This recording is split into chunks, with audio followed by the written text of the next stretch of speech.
సమూయేలు రెండవ గ్రంథం 15వ అధ్యాయము 32వ వచనాన్ని చదువుదాం. 32వ వచనాన్ని. దేవుని ఆరాధించు స్థలం ఒకటి ఆ కొండ మీద ఉండెను. వారు అచ్చటికి రాగా అర్కీయుడైన హూషై పై వస్త్రములు చింపుకొని తల మీద ధూళిపోసుకొని వచ్చి రాజును దర్శనము చేసెను. మనం చదువుకున్న వాక్య భాగంలో ఉన్నటువంటి సందర్భాన్ని నేను మీకు జ్ఞాపకం చేస్తాను. ఏంటి సందర్భం అంటే, దేవుని ఆరాధించు స్థలం ఒకటి ఆ కొండ మీద ఉండెను. వారు అచ్చటికి రాగా అర్కీయుడైన హూషై పై వస్త్రములు చింపుకుని తల మీద ధూళిపోసుకొని వచ్చి రాజును దర్శనము చేసెను అని రాసింది. రాజును చెప్పండి ఏం చేశాడు? దర్శనం చేశాడు.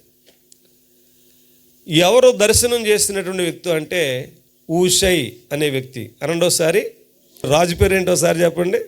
దర్శనం చేసుకున్న వ్యక్తి పేరేంటి? హూషై. ఈ హూషై అనే వ్యక్తి వెళ్ళి ఒక కొండ మీద ఉన్నటువంటి రాజును ఏం చేశాడంటే దర్శనం చేసుకున్నాడు. అర్థమవుతుంది కదా? దర్శనం చేసుకున్నాడు. కొండ మీద ఉన్న రాజు ఎవరంటే దావీదు. వాక్యం వింటున్నటువంటి దేవుని బిడ్డలారా, ఆ కొండ ఏంటి అంటే అది ఆరాధనా స్థలం. ఆరాధనా స్థలం ఒకటి ఉంది. ఆ ఆరాధనా స్థలంలో ఎవరున్నారంటే రాజు ఉన్నాడు. ఆ రాజును దర్శనం చేసుకుంటానికి ఎవరు వెళ్ళారంటే ఈ హూషై అనేటటువంటి వ్యక్తి వెళ్ళినట్లుగా లేఖనాల్లో మనం చదువుకున్నాం. దావీదు చరిత్ర మనందరికీ తెలుసు. ఇశ్రాయేలీలు 12 గోత్రాలకి మొదటి రాజు సౌలు. సౌలు తర్వాత దావీదుని దేవుడు ఆ దేశానికి రాజుగా చేయటం జరిగింది. దావీదు మంచి గాయకుడు, మంచి పాటల రచయిత, అంతేకాదు మంచి సంగీత పరిచర్య కలిగినటువంటి గొప్ప వ్యక్తి. ఆయన మంచి ఆరాధికుడు కూడా. అంత మాత్రమే కాకుండా దావీదు ఆ దినాలలో ఆయన ఏ ప్రాంతానికి వెళ్ళి ఆయనకి జయమే వచ్చింది. ఫిలిస్తీన్లు వచ్చినా, మోయాబీలు వచ్చినా, ఎవరొచ్చినా సరే వారి మీద ఏం పొందాడంటే విజయాన్ని పొందినట్లుగా దేవుని వాక్యంలో మనం చూస్తాం. అంటే ఒక మాటలో చెప్పాలంటే ఆయన యొక్క రాజ్యానికి తిరుగు అనేది లేదు. అతని రాజ్యంలో ప్రజలందరూ కూడా నెమ్మదిగా ఉన్నారు, ప్రశాంతంగా ఉన్నారు. ఏ భయము లేదు వాళ్ళకి. ఎందుచేతంటే మా రాజు మాకున్నాడు, మా పక్షంగా యుద్ధాలు చేస్తాడు. మా మీదకు మోయాబీలు వచ్చినా, అమ్మోనీలు వచ్చినా, ఫిలిస్తీన్లు వచ్చినా, ఎవరు వచ్చినా మా రాజు మా పక్షంగా యుద్ధాలు చేస్తాడని ప్రజలు నిశ్చంతగా బ్రతుకుతూ ఉన్నటువంటి దినాలవి. విషయం ఏంటి అంటే దేవుని బిడ్డలారా, బయట నుంచి సాతానుగాడు దావీదు మీదకి ఎన్ని ప్రయత్నాలు చేసినా వాడి వల్ల కాలేదు. రాజ్యం ఎప్పుడైతే క్షేమంగా ఉందో, సంతోషంగా ఉందో, ఆనందంగా ఉందో, సాతానుగాడికి చెప్పండి ఏం పడద్దు? కుళ్ళు పుడద్దు కదండి. కుళ్ళు పుట్టి ఇప్పుడు వాడు ఏం చేశాడంటే ఇక బయట నుంచి ఎంతమంది శత్రువులు పంపించినా జయించగలుగుతున్నాడు. కాబట్టి ఇప్పుడు ఇంటిలోనే ఒకరిని లేపితే బాగుంటుంది అని ఇంటిలో ఒకరిని లేపడం జరిగింది. దావీదుకి దరిదాపు 19 మంది కుమారులు ఉన్నారని చరిత్రకారులు చెప్తూ ఉన్నారు. ఆడపిల్లలు కూడా ఉన్నారు. అయితే ఈ 19 మంది కుమారుల్లో దావీదుకు ఉన్నటువంటి ఒక కొడుకు అబ్షాలోము. వాడు చాలా అందగాడని రాస్తుంది బైబిల్లోను. తల నుంచి అరికాల వరకు వాడికి ఏ లోపం లేదని రాస్తుంది. నేనేమంటానంటే పైకి వాడికి ఏ లోపం లేదు, కానీ వాడి లోపమంతా లోపలే ఉందన్నమాట. ఎలాంటి లోపం అంటే తండ్రి బ్రతకుండగానే తండ్రిని చంపి వాడు ఏమవ్వాలనుకున్నాడంటే రాజు అవ్వాలనుకున్నాడు. రాజు అవ్వాలనుకుంటే వాడిని లేపాడు. దేవుని వాక్యం ఉంటున్న దేవుని బిడ్డలారా, చాలా సందర్భాల్లో సాతానుగాడు మన మీద చాలా ప్రయత్నాలు చేస్తాడు.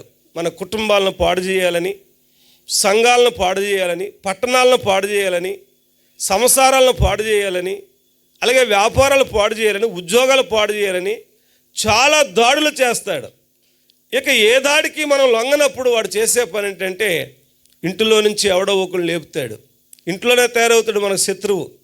తయారయ్యి చర్చికి వెళ్ళొద్దు, అంటాడు, ప్రార్థన చేయొద్దు అంటాడు, పాటలు పాడొద్దు అంటాడు. ఇక ఇంటిలో నుంచే వాడు మన మీద దాడి చేయటం ప్రారంభిస్తాడు. అలాగే దావీదు ఇంటిలోనే ఇప్పుడు ఎవరు ప్రారంభమయ్యారంటే దావీదుకి శత్రువు ప్రారంభమయ్యాడు. ఎవరో కాదు, తన కడుపును పుట్టిన కుమారుడే అబషాలోము శత్రువుగా తయారయ్యాడు.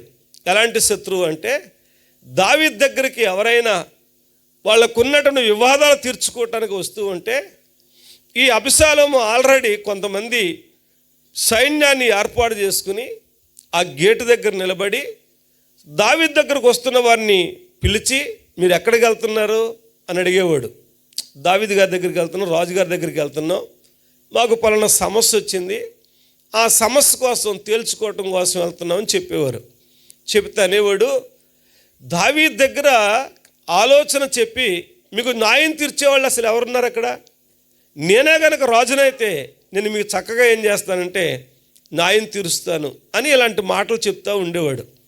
లోపలికి ఇద్దరు వెళ్ళారనుకోండి తగు తీర్చుకుంటానికి, ఇద్దరికి న్యాయం జరిగిద్దా ఒకడికి జరిగిద్దా? ఒకడికే జరిగిద్ది. రాజు ఇద్దరిది రైట్ అండి కదా, ఎవడో ఒకడిని ఏమంటాడు? చెడ్డ అంటాడు, ఎవడో ఒకడిని మంచి అంటాడు. మంచి అన్నవాడు ఎలాగుంటాయంటే చాలా గర్వంగా ఫీల్ అయ్యి నేను గెలిచాను రాజు దగ్గర అన్నట్టు వచ్చేవాడు. తప్పు అని ఎవడినైతే అన్నాడు వాడు తలదించుకుంటూ వచ్చేవాడు. ఈ తలదించుకుంటూ వచ్చేవాడినే టార్గెట్ చేసేవాడు. టార్గెట్ చేసి ఎర్రా అనేవాడు. ఏంటి తలదించుకున్నావు అంటే చెప్పేవాడు, రాజు నేను చేసిన తప్పు అన్నాడు, నా ప్రత్యర్థి ఎవరైతే ఉన్నాడో వాడిదే కరెక్ట్ అన్నాడు అని చెప్పినప్పుడు నేను చెప్పలేదా ముందే నీకు? రాజు సరిగ్గా ఇప్పుడు మీ న్యాయం ఏం చేయలేడు, తీర్చలేడు, పెద్ద వయసు అయిపోయింది, అతని దగ్గర ఆలోచన చెప్పేవాళ్ళు కూడా ఎవరూ లేరు, నేనే రాజునైతే కనుక నిజంగా నేను మీకు న్యాయం చేస్తాను అని ఇలాగా ఇశ్రాయేలు దేశంలో నుండి 12 గోత్రాల్లో ఉన్నటువంటి ఇంచుమించు 10 గోత్రాల వారిని ఎవరి వైపు తిప్పుకున్నాడంటే తన వైపు తిప్పేసుకోవటం జరిగింది. దేవుని బిడ్డలారా, తన వైపు ఎప్పుడైతే తిప్పుకున్నాడో, అతను రాజుగా ఎప్పుడైతే ప్రకటించుకున్నాడో దావీదుకి అర్థమైంది ఏదో ఒక టైంలో వచ్చి మన మీద పడతాడో, ఈ స్థలంలో ఉండకూడదని తనతో పాటు ఉన్నటువంటి కొంత సైన్యాన్ని తీసుకుని దావీదు అక్కడ నుండి బయలుదేరి ఏడుస్తూ ఒక కొండ మీదకి వెళ్ళి ఆ కొండ మీద ఆగినట్లుగా దేవుని వాక్యంలో రాయబడి ఉంది. చేతులెత్తి స్తోత్రం చెప్పండి. ఇది చిన్న ఉపోద్ఘాతం. అయితే వాక్యం వింటున్న దేవుని బిడ్డలారా, ఇప్పుడు దావీదు రాజు ఒక కొండ మీద ఉన్నాడు, ఊసై అనేవాడు ఊరిలో ఉన్నాడు. ఈ ఊసై అనేటటువంటి వ్యక్తి రాజును కలుసుకోవటం కోసం, రాజదర్శనం కోసం చెప్పండి ఏం చేస్తూ ఉన్నాడంటే ఆ కొండ మీదకి వెళ్ళినట్లుగా వాక్యంలో చూస్తూ ఉన్నాం. కొండ మీద ఆరాధించు స్థలం ఒకటి ఉంది అని రాస్తుంది. చెప్పండి ఏ స్థలం అది? ఆరాధించు స్థలం ఒకటి ఉంది, దేవుణ్ణి దర్శించుకునే స్థలం ఒకటి ఉంది, రాజును దర్శించే స్థలం ఒకటి ఉంది అని లేఖనాల్లో చూస్తున్నాం. ఈ వాక్య భాగంలో మనకి 3 వ్యక్తులు కనపడుతూ ఉంటారు. ఒక ఆయన ఎవరంటే రాజు అయినటువంటి దావీదు, రెండో ఆయన ఎవరంటే అనండోసారి ఊసై, మూడో ఆయన ఎవరంటే అబషాలోము, మూడో వ్యక్తి ఎవరండి? అబషాలోము. రాజు అయినటువంటి దావీదు దేవునికి గుర్తు, ఊసై అనే వ్యక్తి విశ్వాసికి గుర్తు, మూడవది అబషాలోము సాతానికి గుర్తు. ఈ 3 దగ్గరలే ఈరోజు మనం చెప్పేటటువంటి విషయాలు మీకు తెలియజేస్తాను, జాగ్రత్తగా ఆలకించాలి. దేవునికి స్తోత్రం, హల్లెలూయా. అనగా దేవుని వాక్యం ఉంటున్న దేవుని బిడ్డలారా, మనకి రాజదర్శనం కావాలి. ఇప్పుడు ఆ రాజు ఎవరని చెప్పాను? ప్రభు అయినటువంటి యేసుక్రీస్తు ప్రభు. మనం ఆరాధిస్తున్న దేవుడు రాజులకు రాజు, ప్రభువులకు ప్రభు. మనం దేవుణ్ణి దర్శించాలి, దేవుని యొక్క దర్శనం మనకు కావాలి. దేవుని యొక్క దర్శనం కోసం ఊసై వెళ్తున్నట్లుగా దేవుని వాక్యంలో చూస్తూ ఉన్నాం. ఈ రాత్రి మీరు జాగ్రత్తగా వింటే గనక ఈ స్థలానికి వచ్చినటువంటి ప్రతి వ్యక్తి ఎవరి దర్శనం పొందుకుని వెళ్ళాలంటే దైవ దర్శనం పొందుకుని వెళ్ళాలి. Praise the lord. ఒక మనిషికి దైవ దర్శనం ఎంత ప్రాముఖ్యం అంటే, దేవుడు మనల్ని దర్శించిన, మనము దేవుణ్ణి దర్శించిన మనకే లాభం. Praise the lord. నేను చెప్పింది అర్థమైందా? మనము దేవుణ్ణి దర్శించినా మనకే లాభం, దేవుడు మనల్ని దర్శించినా చెప్పండి ఎవరికి లాభం అంటే మనకే లాభం. లోకల్ ఒక సామెత ఉంది, కొన్నిసార్లు మనం ఎవరింటికి వెళ్ళినా మనకే లాభం, కొన్నిసార్లు వాళ్ళు మన ఇంటికి వచ్చినా మనకే లాభం. ఆ బ్యాచ్ ఉన్నారా? దాన్ని మీ భాషలో చెప్తాను. మీ ఇంటికి వస్తే ఏం పెడతావు, మా ఇంటికి వస్తే ఏం తెస్తావు. ఈ సామెత బాగుంది కదండి. అంటే అర్థం ఏంటంటే వీరు వాళ్ళ ఇంటికి వెళ్ళినా వీళ్ళకే లాభం కలగాలి, వాళ్ళు వీళ్ళింటికి వచ్చినా వీళ్ళకే లాభం కలగాలి. ఈ రాత్రి అద్భుతం ఏంటి అంటే దేవుడు మనల్ని దర్శించినా మనకే లాభం, మనము దేవుణ్ణి దర్శించినా మనకే లాభం. ఈ రాత్రి ఈ రెండిట్లో ఏదో ఒకటి జరగాలి. దేవుడైనా మిమ్మల్ని దర్శించాలి, లేదు మీరైనా ఎవరిని దర్శించాలంటే దేవుని దర్శించాలి. అంతవరకు ఈ స్థలాన్ని విడిచిపెట్టి వెళ్ళకూడదు. స్తోత్రం చెప్పండి గట్టిగా, హల్లెలూయా. వాక్యం వింటున్న దేవుని బిడ్డలారా, పరిశుద్ధ గ్రంథమైన బైబిల్లో దేవుడు దర్శించినటువంటి సమయాలు ఉన్నాయి. దేవుడు అబ్రహామును దర్శించాడు ఎండవేళ, దర్శించగానే అతని పరిస్థితి మారిపోయింది. అవునా కదా? అతని పరిస్థితి మారిపోయింది. అలాగే దేవుడు హన్నాను దర్శించాడు, ఆమె పరిస్థితి కూడా మారిపోయింది. దేవుడు బెత్లెహేమును దర్శించాడు, బెత్లెహేమును దర్శిస్తే బెత్లెహేములో పంటలు పడినట్లుగా వాక్యంలో చూస్తూ ఉన్నాం. ఏది ఏమైనా పురాతన కాలము నుండి కూడా దేవుడు మానవ జాతిని, ఆయా పట్టణాలను, ఆయా గ్రామాలను, ఆయా దేశాలను, ఆయా వ్యక్తులను దర్శిస్తూనే ఉన్నాడు. దేవుని యొక్క దర్శనం బహుగా అనేక మందికి జరుగుతూనే ఉంది. ఈ రాత్రి మనం దాన్ని గుర్తించగలిగితే కనుక మనం ఎంతో ధన్యులము అని దైవజనుడిగా నేను మీకు తెలియజేస్తూ ఉన్నాను. కీర్తన గ్రంథంలో 17వ కీర్తనలో 15వ వచనాన్ని మనం చదువుకుంటే భక్తుడైనటువంటి దావీదు ఈ విధంగా మాట్లాడతాడు, నేనైతే నీ ముఖ దర్శనము చేసేదను, నేనైతే నీతి గలవాడనై నీ ముఖ దర్శనము చేసేదను. దావీదు అంటాడు కదా, ప్రభువా నేను నీతి గలవాడనై నీ ముఖ దర్శనం చేస్తాను. తర్వాత లైన్లో రాయబడి ఉంటుంది, నేను మేల్కొని నీ స్వరూప దర్శనము ద్వారా నా ఆశలు తీర్చుకొందును. అనగా దేవుడు ఎప్పుడైతే ఒక వ్యక్తిని దర్శిస్తాడో, లేదా మనం ఎప్పుడైతే దేవుణ్ణి దర్శిస్తామో మనకున్న కోరికలు, మనకున్న ఆశలు, మనకున్న ఆలోచనలు, దేవుడు మనకిచ్చిన వాగ్దానాలు అన్నీ నెరవేరుతాయి. చప్పట్లు కొట్టి ప్రభువును స్తుతించండి, హల్లెలూయా.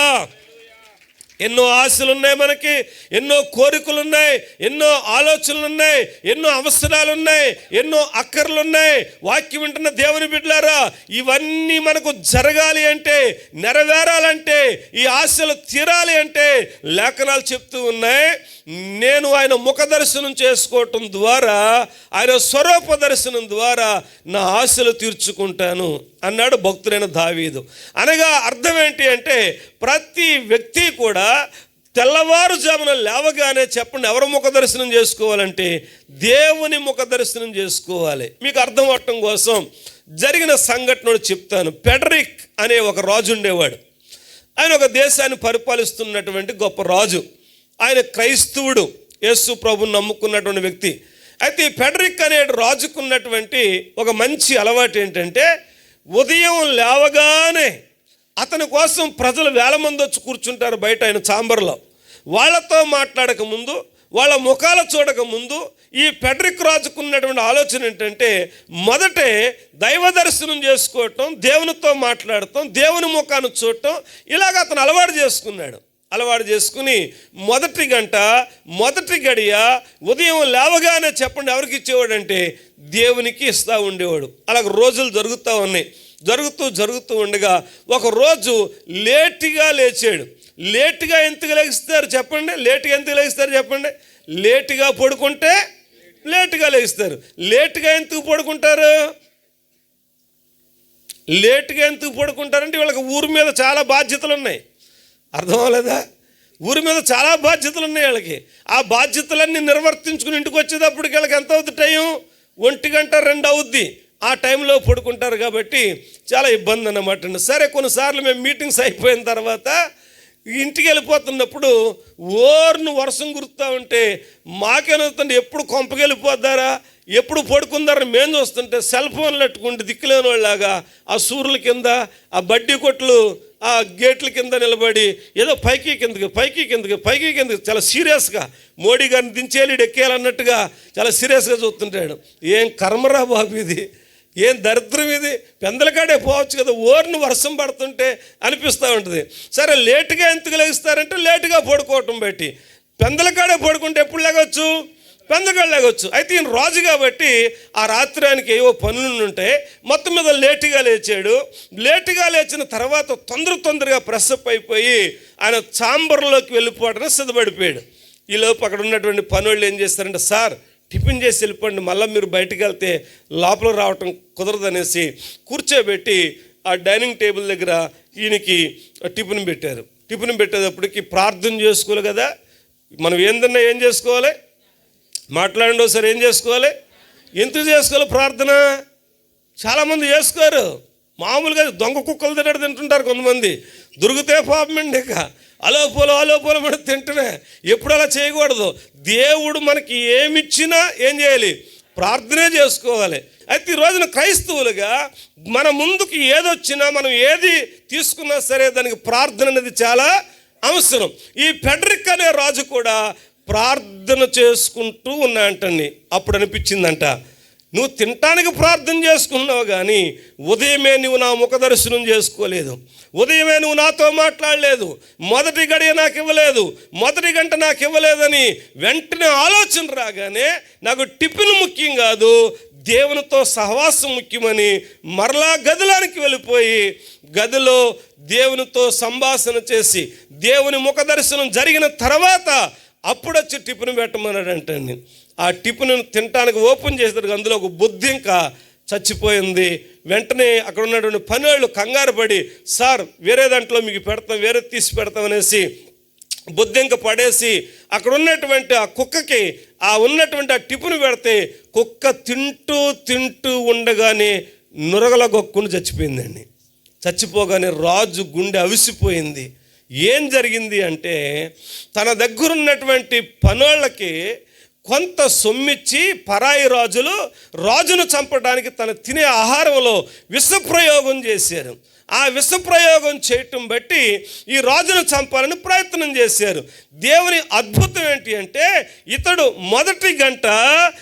మొదటి గడియ దేవునికి ఇచ్చాడు కాబట్టి, దేవుని ముఖ దర్శనం జరిగింది కాబట్టి అతడు ప్రమాదం నుంచి తప్పించబడ్డాడు. హల్లెలూయా. కనుక ఈ రాత్రి దేవుని వాక్యం ఉంటున్న దేవుని బిడ్డలారా, అనేక మంది ప్రజలు ఏమండి, ముస్లిమ్స్ అయినా, హైందవులైనా, క్రైస్తవులైనా, బౌద్ధులైనా, సిక్కులైనా, గురునానకులైనా, ప్రపంచంలో ఉన్నటువంటి ప్రతి మతానికి సంబంధించిన వ్యక్తులు దేవుని దర్శనం కోసం ఎన్నో తీర్థయాత్రలు చేస్తూ ఉన్నారు, ఎన్నో ప్రయాణాలు చేస్తూ ఉన్నారు. నిజంగా మనం వారిని మెచ్చుకోవాలి, నిజంగా వారి పాదాలకు నమస్కారం చేయాలి. కారణం ఏంటంటే, దేవుని ముఖ దర్శనం ఒక వ్యక్తికి ఎప్పుడైతే జరిగిందో ఆ వ్యక్తి మరణాపాయాల నుంచి తప్పించబడతాడు. దేవునికి స్తోత్రం. ఆ వ్యక్తికి క్షేమం కలిగిద్ది. అందుకే మన ప్రియులు కొన్ని లక్షలు ఖర్చు పెట్టుకుని, కొన్ని వేల రూపాయలు ఖర్చు పెట్టుకుని ఉపవాసాలు చేసి, జాగారాలు చేసి, యాత్రలు చేసి, ఏమంటే ప్రయాణాలు చేసి, శరీరాన్ని అలసి చేసుకుని వాళ్ళు దైవ దర్శనం కోసం, దేవుని దర్శనం కోసం ప్రయాణాలు చేస్తూ ఉన్నారు. ఈ రాత్రి నేను చెబుతున్న మాట ఏంటి అంటే, మనకు కూడా దైవ దర్శనం అవసరం. Praise the lord. ఎందుకు దేవుని సన్నిధిలో మనం కొద్ది నిమిషాలు దైవ దర్శనం చేసుకోవాలి అంటే, కీర్తనకారుడే ఒక మంచి మాట చెప్తాడు. ఆ మాట దేవుని వాక్యంలో మనం చూస్తే గనక, దేవుడు మనకి ఆలోచన చెబుతాడు అంటాడండి. దేవుడు మనకేం చెప్తాడు? ఆలోచన చెప్తాడు, మనకు ఉపదేశం చేస్తాడు అంటాడు. మీకు ఈ సందర్భంలో జరిగిన చిన్న స్టోరీ చెప్తాను. యాకోబు గురించి మనందరికీ తెలుసు. హలో, ఎవరి గురించి అండి? యాకోబు గురించి. యాకోబు అన్నను మోసం చేసినట్లుగా, తండ్రిని మోసం చేసినట్లుగా దేవుని వాక్యంలో చూస్తాం. మొత్తం మీద వాళ్ళందరినీ మోసం చేసి పద్దనరాముకి వెళ్ళిపోయాడు. పద్దనరాములో కూడా మేనమామను ఏం చేశాడు? అక్కడ కూడా మోసం చేశాడు. చివరికి వీళ్ళందరినీ మోసం చేసిన తర్వాత తిరిగి తన తండ్రి ఇంటికి వచ్చేస్తా ఉన్నప్పుడు ఈ వార్త ఎవరికి తెలిసిందంటే, అన్నగారికి తెలిసింది. అన్నగారికి తెలిసి ఇంచుమించు 450 మందిని తీసుకుని చెప్పండి ఏం చేశాడంటే తమ్ముడిని ఎదుర్కోవటానికి వస్తూ ఉన్నాడు. చంపటానికా కౌగులించుకోవటానికా కదా? అంతమంది ఎందుకు? 450 మంది ఎందుకంటే చంపటం కోసమే అంతమందిని తీసుకుని వస్తా ఉన్నాడు. అయితే ఈ వార్త మరలా ఎవరికి తెలిసిందంటే యాకోబుకు తెలిసింది. యాకోబుకు తెలిసి యాకోబు ఎంత తెలివైనటువంటి పని చేశాడు అంటే తనకు ఉన్నటువంటి ఆ భార్యలను, దాసదాసీలను, ఆ పిల్లలను, ఆస్తిపాస్తులను 3 గుంపులు చేసి ఎబ్బేకు రేవు దాటించేసి ఒక్కడు మిగిలిపోయి తెల్లవారులు చెప్పండి ఏం చేశాడంటే ప్రార్థన చేశాడు, దేవునితో పెనుగులాడాడు. ఒక మంచి మాట మీకు చదివిస్తాను చూడండి. బైబిల్లో ఆదికాండం 32వ అధ్యాయము 30వ వచనాన్ని నేను చదువుతున్నాను. యాకోబు, నేను ముఖాముఖిగా దేవుని చూచితిని, అయినను నా ప్రాణము దక్కినదని ఆ స్థలమునకు పెనూయేలు అను పేరు పెట్టును. పెనూయేలు అనగా దేవుని ముఖము. పెనూయేలు అనగా అర్థం ఏంటి? దేవుని ముఖము అనగా యాకోబు ఇప్పుడు ముఖాముఖిగా ఎవరిని చూశాడు? దేవుణ్ణి చూశాడు. దేవుని ముఖ దర్శనం జరిగింది. వాక్యం అంటున్న దేవుని బిడ్డలారా, తన అన్న ముఖాన్ని చూడకముందు, తన అన్నగారి ముఖాన్ని చూడకముందు ఎవరి ముఖం చూశాడు? దేవుని ముఖం చూశాడు. ఇప్పుడు మనం ఉన్నామే, తెల్లారు పొద్దున్నే లేవగానే భార్య ముఖం చూసేవాడు ఒకడు, భర్త ముఖం చూసేవాడు ఒకడు, పిల్లల ముఖం చూసేవాడు ఒకడు. ఈ మధ్యకాలంలో భార్య ముఖం, భర్త ముఖం, పిల్లల ముఖం చూడటం ఎప్పుడో పోయిందిలేండి. పక్కలో ఎవరు నెసి పడుకుంటున్నారు ఇప్పుడు? ఇంత బాగా చెప్పారేంటి మీరు? ఇది వరకు ఒకవేళ భర్త పెందల కాడ లెగిస్తే ఏమే టీ పెట్టు అని పక్కనున్న వాళ్ళు లేపేవాడు. ఒకవేళ భార్య ముందు లెగిస్తే భర్తను తడువుకునేది, పక్కనున్నాడో లేదో అని. ఒకవేళ పిల్లల్ని తడువుకునేవారు. ఇప్పుడు భర్తని తడుగుతం లేదు, పిల్లల్ని తడవటం లేదు. కానీ లేవగానే కళ్ళు తెరవకుండానే ఈ ఫోన్ను ఈ ఫోన్ని చూసుకుంటా ఉన్నారండి. దేవుని వాక్యం ఉంటున్న దేవుని బిడ్డలారా, అలాగనే స్త్రీలు మాత్రం తక్కువేం కాదు. లేవగానే చీపురు గట్టతో ప్రత్యక్షమయ్యేవాళ్ళు కొంతమంది. ఇవన్నీ మనం పక్కన పెడితే ఈ రాత్రికాల సమయంలో యాకోబు అంటాడు, నీ ముఖాన్ని చూశాను కాబట్టి నా ప్రాణము దక్కినది అన్నాడండి. పెడ్రిక్ రాజు కూడా దేవుని ముఖం చూశాడు కాబట్టి ఆయన ప్రాణం కూడా చెప్పండి ఏం చేసింది? దక్కింది. ఈ వాక్యం వింటున్న దేవుని బిడ్డలారా, తర్వాత విషయాలు మనం గమనిస్తే గనక దేవుని ముఖాన్ని చూసి దేవుని ఆలోచన తీసుకుని బయలుదేరిన తర్వాత ఇప్పుడు ఇతను చేసిన పని ఏంటో మీకు చిన్న మాట జ్ఞాపకం చేస్తాను. 4వ వచనం 33:4. అప్పుడు యాసావు అతన్ని ఎదుర్కొని పరిగెత్తి అతన్ని కౌగలించుకొని అతని మెడ మీద పడి ముద్దు పెట్టుకున్నాను. వారిద్దరూ కన్నీరు విడిచిరి. వారిద్దరూ చెప్పండి ఏం చేశారు? కన్నీరు విడిచారు. ఏమంటే కత్తులు పట్టుకుని చంపడానికి వచ్చిన వాడు ఇప్పుడు ఏం చేస్తున్నాడు? కన్నీరు విడుస్తూ ఉన్నాడు. కత్తులతో వచ్చిన వాడు కౌగలించుకున్నాడు. దానికి కారణం ఏంటి అంటే ఆ పై వచనంలో ఉంటుంది, యాసావు కనపడగానే 7 సార్లు సాష్టాంగపడి చెప్పండి ఏం చేశాడంటే నమస్కారం చేశాడు. ఎవరికి? అన్నయ్యకి. బోర్లా పడిపోవటం, లేగటం, అన్నయ్య నీకు నమస్కారం అని బోర్లా పడటం, లేగటం, 2 అడుగులు వేయటం, అలాగా 7 సార్లు సాష్టాంగపడ్డాడండి. వెంటనే యాసావు కనిపించింది, మా తమ్ముడిని ఏం చేయకూడదు, నేను చంపకూడదు, మా తమ్ముడిని ఇబ్బంది పెట్టకూడదు, ఎంతైనా వాడు నా తమ్ముడే కదనేసి అతను కూలైపోయాడు. వెంటనే కౌగలించుకున్నాడు. వారు కన్నీరు గార్చి ఏడ్చారు. ఇంకొక అద్భుతమైన మాట చెప్తాను. యాకోబు యాసావుతో ఇంకొక మంచి మాట అన్నాడండి. ఆ మాట కూడా చాలా అద్భుతమైన మాట. 10వ వచనం. అప్పుడు యాకోబు అట్లు కాదు, నీ కటాక్షము నా మీద నీడల చిత్తగించి నా చేత ఈ కానుక పుచ్చుకొనము, దేవుని ముఖము చూచినట్లు నీ ముఖము చూచి తిని. అద్భుతమైన మాత్ర కదండి ఇది. ఏమండి వాళ్ళ అన్నగారిని చూడగానే, ఒరే అన్నయ్య నీ ముఖం చూస్తుంటే ఎలాగుందంటే దేవుని ముఖం లాగుందిరా అన్నాడు. దెబ్బ ప్లాట్కి అయిపోయాడుకంతే. ఏమండి యాసావు ముఖం దేవుని ముఖం లాగుందా? అలాగుందా? చంపడానికి వచ్చేవాడు, కత్తులు పట్టుకుని వచ్చినవాడు, పగతా వచ్చినవాడు, కక్షతా వచ్చినవాడు, ఒకప్పుడు అతని చేతిలో మోసపోయి జ్యేష్ఠత్వాన్ని పోగొట్టుకున్నవాడు, ఇప్పుడు తమ్ముడు కనపడితే చంపాలని వచ్చినవాడు, 450 మందితో వచ్చినవాడు కౌగులించుకోవటం ఏంటి, ఏమండి ముద్దు పెట్టుకోవటం ఏంటి, కన్నీరు కార్చడం ఏంటి అంటే ఒకటి సాష్టాంగ పడ్డాడు. రెండవది చెప్పండి, నీ ముఖము చూస్తుంటే అన్నయ్య ఎలాగుంది, దేవుని ముఖంలాగా ఉందిరా అన్నాడు. అందుకే మన లోకల్ సామెత చెప్తారు, నోరు మంచిదైతే ఊరు మంచిదవుద్ది. ఆడికి తెలిసింది బాగాను, దేవుని స్తోత్రం. మన నోరు బాగోదు, మాటలు బాగోవు, ఏమండి పరిస్థితులు బాగోవు మనవి. కానీ మన జీవితాల్లో నష్టాలు తెచ్చిపెట్టుకోవడానికి, కష్టాలు పాలవడానికి కారణం ఏంటంటే నోరు మంచిగా లేనటువంటి పరిస్థితి. లేఖనాల్లో మనం చూస్తూ ఉన్నాం, యాకోబు కూడా దేవుని దర్శనం చేసుకున్నాడు, దావీదు కూడా దేవుని దర్శనం చేసుకున్నాడు. అంతేకాదు ప్రియులారా, పెడ్రిక్ అనే రాజు కూడా దేవుని దర్శనం చేసుకున్నాడు. వీరంతా బ్రతికి బట్ట కట్టగలిగారు. Praise the lord. అయితే ఈ రాత్రి నా సందర్భం అది కాదు, కానీ మనము చదువుకున్నటువంటి వాక్య భాగంలో ఈ ఊసాయి అనే రాజు చెప్పండి ఎవరిని కలుసుకున్నాడంటే రాజును కలుసుకుని, దావీదును కలుసుకుని రాజదర్శనం చేసుకున్నాడు అని రాస్తుంది. ఇతను రాజదర్శనం చేయటానికి 5 ప్రాముఖ్యమైనటువంటి విషయాలు ఇక్కడ ఉన్నాయి. ఈ రాత్రి ఈ 5 విషయాలు నేను మీతో కూలంకుషంగా చెప్పడం కోసం ప్రయత్నం చేస్తూ ఉన్నా. ఈ రాజు, దేవుని బిడ్డలారా, ఊసాయి అనే వ్యక్తి రాజదర్శనం చేయటానికి అతను చేసినటువంటి 5 పనులు మనము కూడా చేయగలిగితే గనక ఈ రాత్రి మనము కూడా దైవ దర్శనం పొందుకుని వెళ్తాం, దేవుణ్ణి దర్శించుకుని వెళ్తాం. ఈ 5 పనులు చేయకపోతే మనకు దైవ దర్శనం దొరకదు.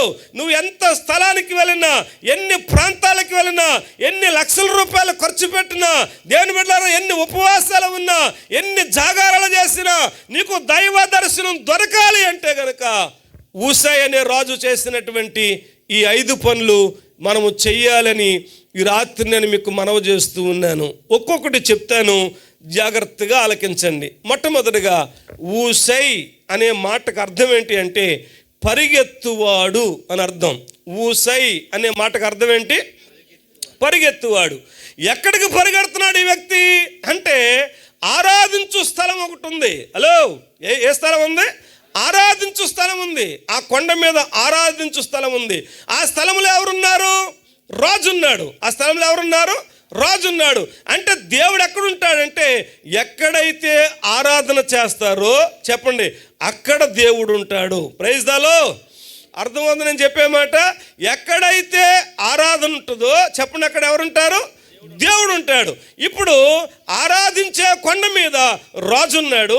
ఇప్పుడు ఆ స్థలానికి ఎవరు పరిగెడుతున్నారంటే ఈ ఊసాయి అనే రాజు పరిగెడుతున్నట్లుగా చూస్తూ ఉన్నాం. అంటే ఇప్పుడు మీరు అనొచ్చు, పాస్టర్ గారండి ఆ కొండ ఎక్కడుందో చెప్పండి, ఆ ఆరాధించే ప్లేస్ ఎక్కడుందో చెప్పండి, మేము వెళ్తాం అనుకుంటారేమో. మీరు అంత లెక్క వెళ్ళక్కర్లేదు, అంత దూరం ప్రయాణం చేయక్కర్లేదు. ఎందుచేతనంటే ఏమండి, సృష్టికర్త అయినటువంటి దేవుడు, భూమి ఆకాశాలను కలగజేసినటువంటి దేవుడు మనలో ఎవరికి దూరముగా ఉండేవాడు కాదు. అందుచేత ఆ దేవుడే ఈ భూలోకానికి 2025 సంవత్సరాల క్రితం రావటం జరిగింది.